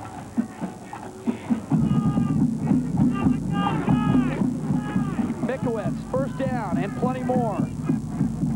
Mikowitz leans back and just plows his way to the 23-yard line. The big fella, he goes 235. He can pick him up and put him down. Yeah, he can. And not only is he a load to bring down, but once he gets 235 into the open field, he can turn the corner. Oh, that's got to be frightening for some cornerbacks. I know I would want to be out there at cornerback. Just in between the tackles, Mikowitz, big hole up front. LaSalle obviously expecting the option. Mikowitz, once he gets out there rolling, it's just whoever has enough guts to jump in front of him to bring him down. And Joe Colucci, Dan Matthews on the right side of the offensive line for Marina. Blowing open a huge hole. Austin keeps it again, so it's two-pronged attack right now, Austin and Mikowitz. Austin looks exhausted. Yeah, Austin's slow getting up. Remember, he's had to do it both ways. On the ground is the quarterback, but he's also filled in some cornerback and some safety tonight, trying to slow down this attack, so he is going to get a good night's sleep, to say the least. Remember, it was 38-7 at halftime, so Marina could outscore LaSalle in the second half. Austin, 117 yards now, and of course, that touchdown on the opening drive. Mikowitz breaking some tackles. Jared Ball holds on to him, but he drags Ball down to the 5-yard line. And Jim, that's a good point you make about Marina having the opportunity to outscore LaSalle. Although there's no such thing as moral victory, Coach Relling has to be impressed with the way his team has come out to play. He talked about respect. I think Marina's gotten it here in the second half. They didn't lay down. Nice job once again by Mikowitz working in between the tackles as he's done all night. Keep in mind, for the seniors for Marina, this is it. Their high school football career is coming to an end. For a lot of guys, they're going to talk about this forever, and Austin is going to talk about that touchdown, his second of the night. Scott Austin, one of those seniors. Yeah, what character that Marina has shown tonight. No quit in this team. Coach Railing has to be proud of that fact, although they're going to go home with a loss. It's not going to look so bad in the paper tomorrow. Austin maybe just enough energy to hold on the extra point for Sean Sanchez. And look at the difference. Look at Sanchez, jersey all white and clean. He's the kicker. Austin's the quarterback, has over 120 yards.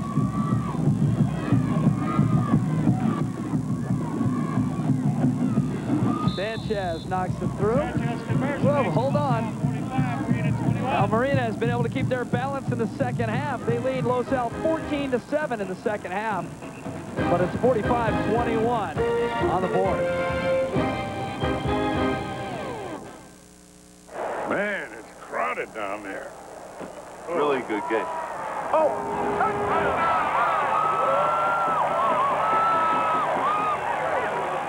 You don't need this.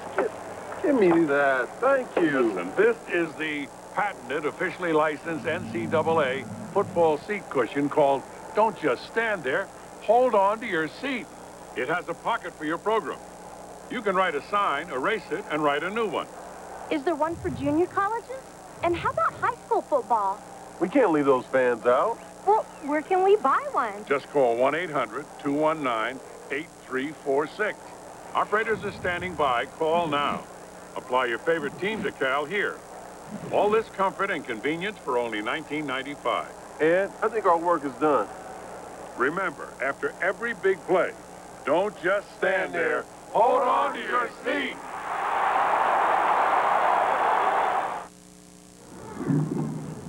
Welcome back to the floor of the Vet in Long Beach. It's the game of the week, Arco AM/PM on Fox Sports West 2. Los Alamitos 45-21 over the Marina Vikings. Los Al, #1 team in Orange County, looking for the second season as they close out a perfect regular season. They will be 10-0 in just a few minutes. Sean Sanchez, the line shot, and the hands team in for Los Al. It was Hanson, the quarterback. Well, he's had a great night. Hanson as a quarterback, a couple of touchdown passes. Here's what's coming up after the game on Fox Sports News Prime Time. Update on John Elway and that injured rib. See if he's going to play this week against the Chiefs. NBA lockout report. How could you go a day without that? And of course, Joe Torre, Manager of the Year. Why not? They won everything else.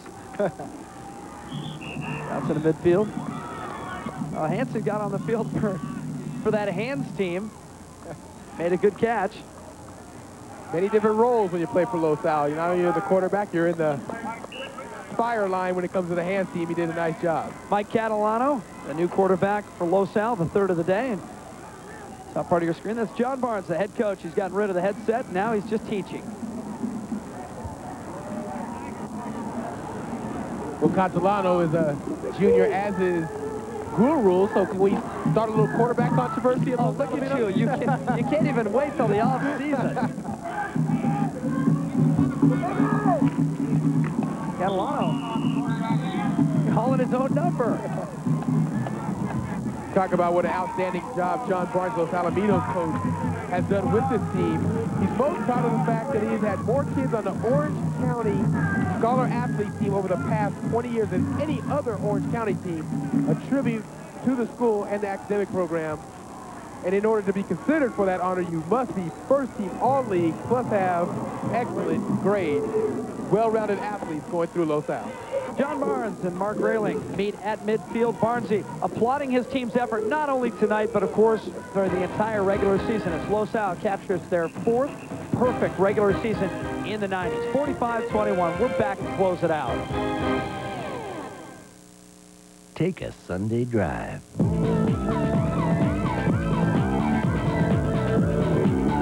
Once you drive a 4Runner, you'll want a 4Runner, and a lot of people do. It's got all the muscle of a heavy-duty truck and the attitude of a sports sedan. So take a test drive this Sunday, or any day, at your Toyota dealer's Sunday Drive event. Then go out and humiliate potholes. 4Runner. It's here. Fox Sports West and West 2's home team cruiser. searching all of Southern California for home team fans like you. Watch Fox Sports West and West 2 and find the home team cruiser in your area for hats, T-shirts, or tickets to a home team game.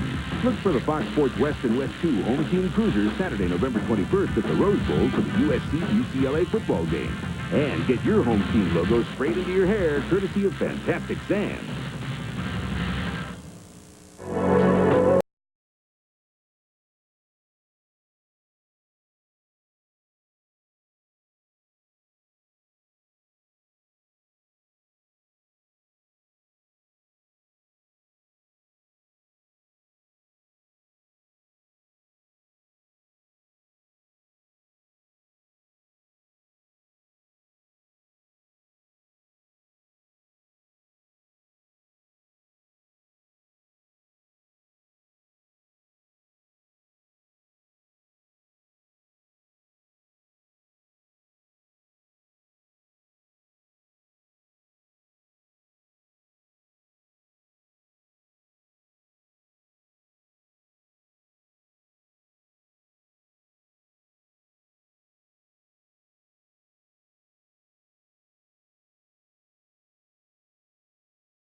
John Barnes explaining to the local media just how it's done. 10-0, Los Alamitos runs the table on a regular season, 45-21 over Marina. Well, congrats to Coach John Barnes and Los Alamitos on the perfect season. They look very tough for the playoffs. The second season just around the corner. Marina, 246 yards on the ground, but no passing yards, and that was the difference. Of course, those 3 turnovers.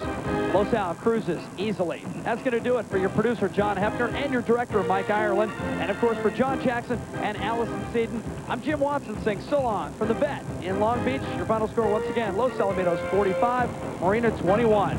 Just a reminder, we're back on December 5th for the Division I semifinal game right here on Fox Sports West 2.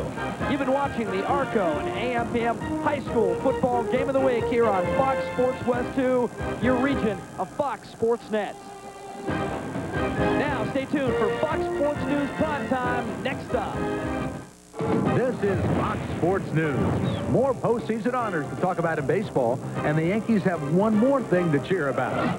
Dominic Hasek and the Sabres try to run their unbeaten streak to 7 when they square off against the Washington Capitals. The Shark is back on the attack. We profile the return of Greg Norman to the Lynx. And the latest from the NFL, the Broncos still rolling. John Elway a notable exception. Fox Sports News is now. We just call this off, man. You know you can spare yourself for this. And we can go on by our business. Oh, no. You gonna take this ass kicking like a man. Whoa, that's their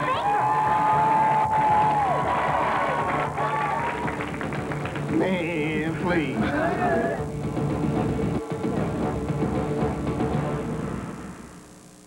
I guess they have to stay busy somehow. And Vin Baker and Gary Payton have been bitten by the acting bug. I guess you could call that acting. The two appearing on the Jamie Foxx show when they should have been in uniform for the Sonics, hosting the T-Wolves Thursday night. But there's a lockout going on. 8 games were lost on Thursday to this lockout, bringing the total to 77. The earliest they could get started would be mid-December, and the players are losing lots of cash. $250 million projected salary losses through December 15th. I don't know, after watching that Jamie Foxx stuff, run immediately to your cellar, because even Karl Malone has run amok. Marcus Johnson joining us now. Malone mouthing off on his radio show saying he's played his last game in Salt Lake City. Yeah, well, a lot of this it reminds me of Sean Kemp a couple of years ago when he played for the Seattle Sonics, talked about the fact that he would never wear a Sonic uniform. It seems like Malone is trying to position himself to do the same thing. Will it work? I don't know, but it'll be fun to just take a look at it as we take a look at the mailman under the Fox Scope. The Fox Scope is brought to you by Acura. The bread and butter play, or one of them for Karl Malone, has always been that little cross screen across the paint. Now, the thing about Karl Malone, he is playing the center position against Luke Longley here. Pulls him out, still has the ability because of the jump shot. You got to respect that, to blow by bigger defenders, get to the basket, still has the powerful first step. Shot as many free throws as anybody in the league the last couple of years. The mailman can still get it done. Now, just good, solid, strong, tough defensive basketball. Nice little bump on Ron Harper. But here, the picture-perfect block out. Marcus Johnson loves the way Karl Malone blocks people out, goes after rebounds. He can still get double-digit rebounding. Now, this is the finals, fourth quarter, 2:39 left. John Stockton, Karl Malone running their patented pick-and-roll play. Marcus Johnson says these two run it as well as anyone. Will it work as a Laker? I don't know, but it works here. And Marcus Johnson says that Karl Malone can still knock down the 18-foot jump shot as well as any big man in the game. Now, could the Lakers use someone like that? Well, Robert Horry, he's the guy that was called upon to kind of play the power forward spot, shoot some jump shots. If Karl Malone was on the floor, Marcus Johnson says Antoine Carr would have to respect that. You wouldn't see that type of crowd around Shaquille O'Neal inside. Karl Malone can knock down an open 18-foot jump shot. He'd take some pressure off Shaquille O'Neal. I think he'd be a positive influence on this Laker basketball team if they can make it happen. And Zeke from Cabin Creek, that's what they used to call Jerry West. If anybody can get it done, it's him. Kobe and Karl, forget about that. If they're on the same team, Karl doesn't even think about the fact that Kobe dissed him in the All-Star game. He did it to get into Kobe's head, and it worked. You see the kind of season Kobe had the second half of the season after the All-Star break. If it happens, the Lakers, Robert Horry, Shaquille O'Neal, Karl Malone, Marcus Johnson says that'll be the best rebounding front line in all of basketball. That's what Marcus Johnson says. All right, Marcus, that is a big if, though. Yeah. And what if he has to go back after the lockout and play for Utah? I mean, what are the fans going to do after he's been there for 13 years and now he comes out and says all this? Well, the thing about this radio show, it's been broadcast back to Utah. He has been blasting the management of Utah, the fans of Utah. He is really making it tough on himself if that situation were to happen. But you know how fans are. We're fickle. The first time he scores 35 points, gets 20 rebounds a game, all will be forgiven. Is it possible, though? He has a year left on his contract. Can he get out of it? Well, it depends on what kind of salary cap structure we're working under. The trade would have to happen a year before his contract ends. I can see Elton Campbell, maybe Eddie Jones going to Utah. I think Utah would love that deal. And Karl Malone would get the Lakers revved up to being one of the top teams, if not already, in all of basketball. All right, Marcus, thanks so much. When we return to the Fox Network Center, we'll check in on the Flyers who've been grounded lately. And we'll give you a preview of the NFL Game of the Week. Steve Young taking on Chris Chandler's upstart Falcons. That's next on Fox Sports News Primetime.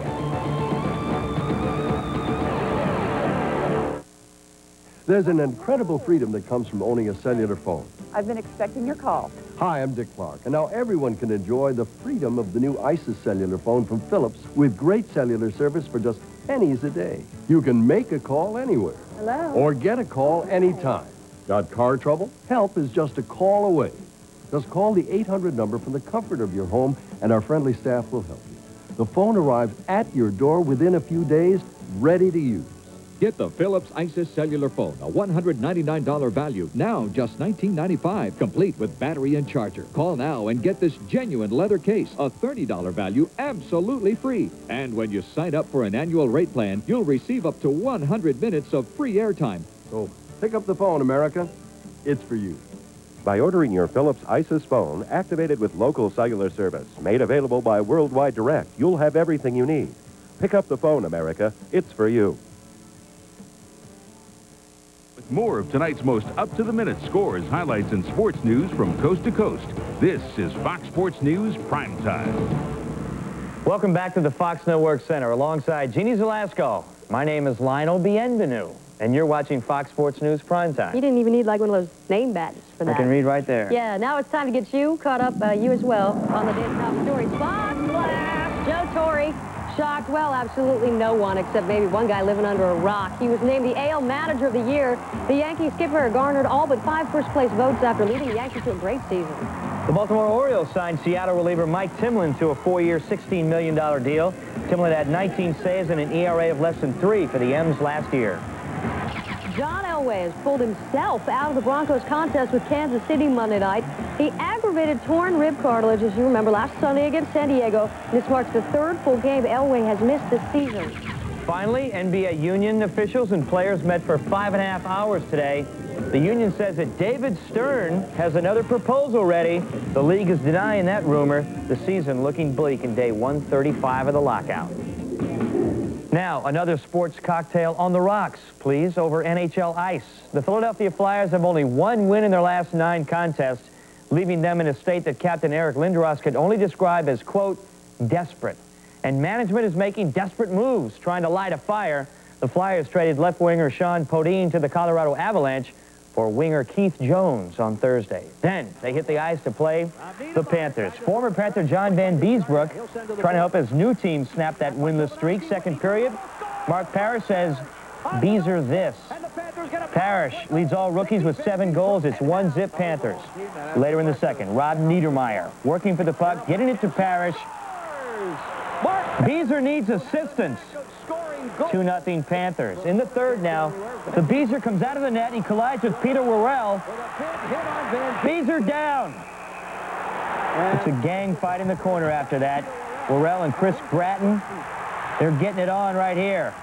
Code red. Against Peter Worrell, everybody on. It's on. Full breach.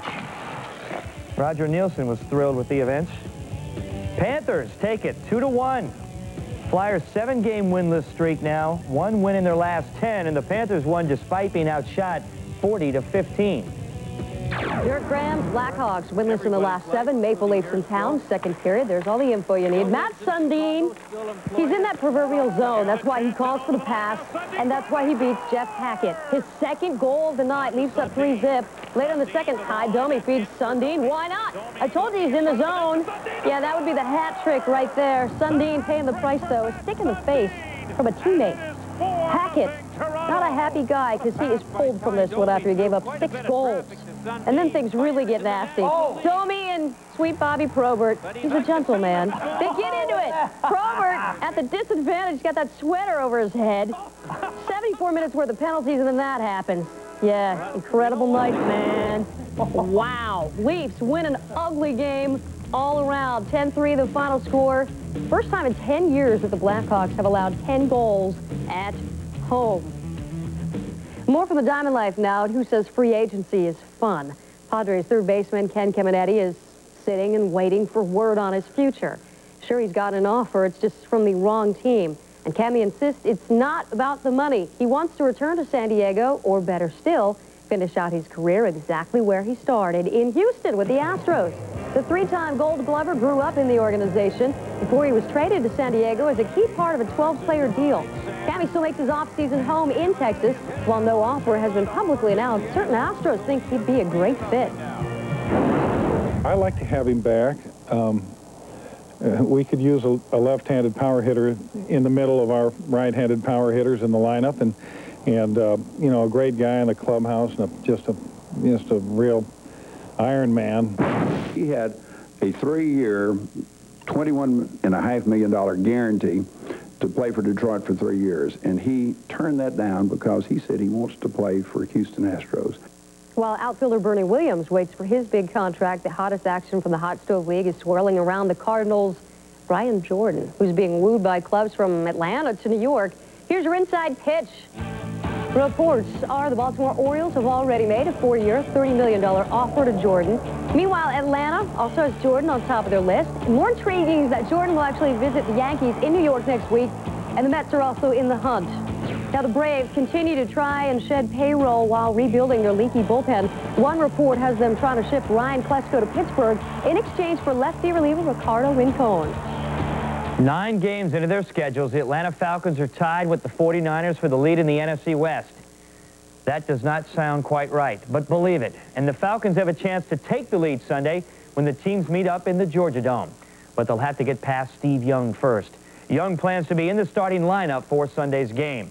He missed last week's game against the Panthers because of a strained abdominal muscle, and the Niners barely escaped with a win. The Niners have beaten the Falcons 11 of the last 13 meetings, but Young knows this time they'll be facing a Falcons team with a lot to play for. Not everything's fine until you win the championship. You know what I mean? So you work through the season. We've talked ad nauseum about what the right combination of things to happen for a championship, and we've all kind of agreed that we don't know exactly what the perfect formula is, but clearly to win games on the road and win the big games during the season and try to get on top of things are important. So yeah, this would be one of those more than equal games. You look around the league, there's not a whole lot of divisions that have 4 or 5 great teams in it, but to be this late in the season and have Atlanta playing as well as they are, playing in a packed house like they're having out there, is very exciting for us, because anytime that we can play in a big game, you know, big players love to play in you know, loud, intense crowds. You will want to see this one, if not in person, on Fox NFL Sunday. That's the early game you'll see, the 49ers and the upstart Falcons. Then in the late game, some of you will see the Packers visit the Giants. Others We'll see a battle for NFC East supremacy between the Cowboys and the Cardinals. Pre-game show kicks off at noon Eastern Time. Deion Sanders has struck fear into the hearts of opponents all over the league and on both sides of the ball. But is the league big enough for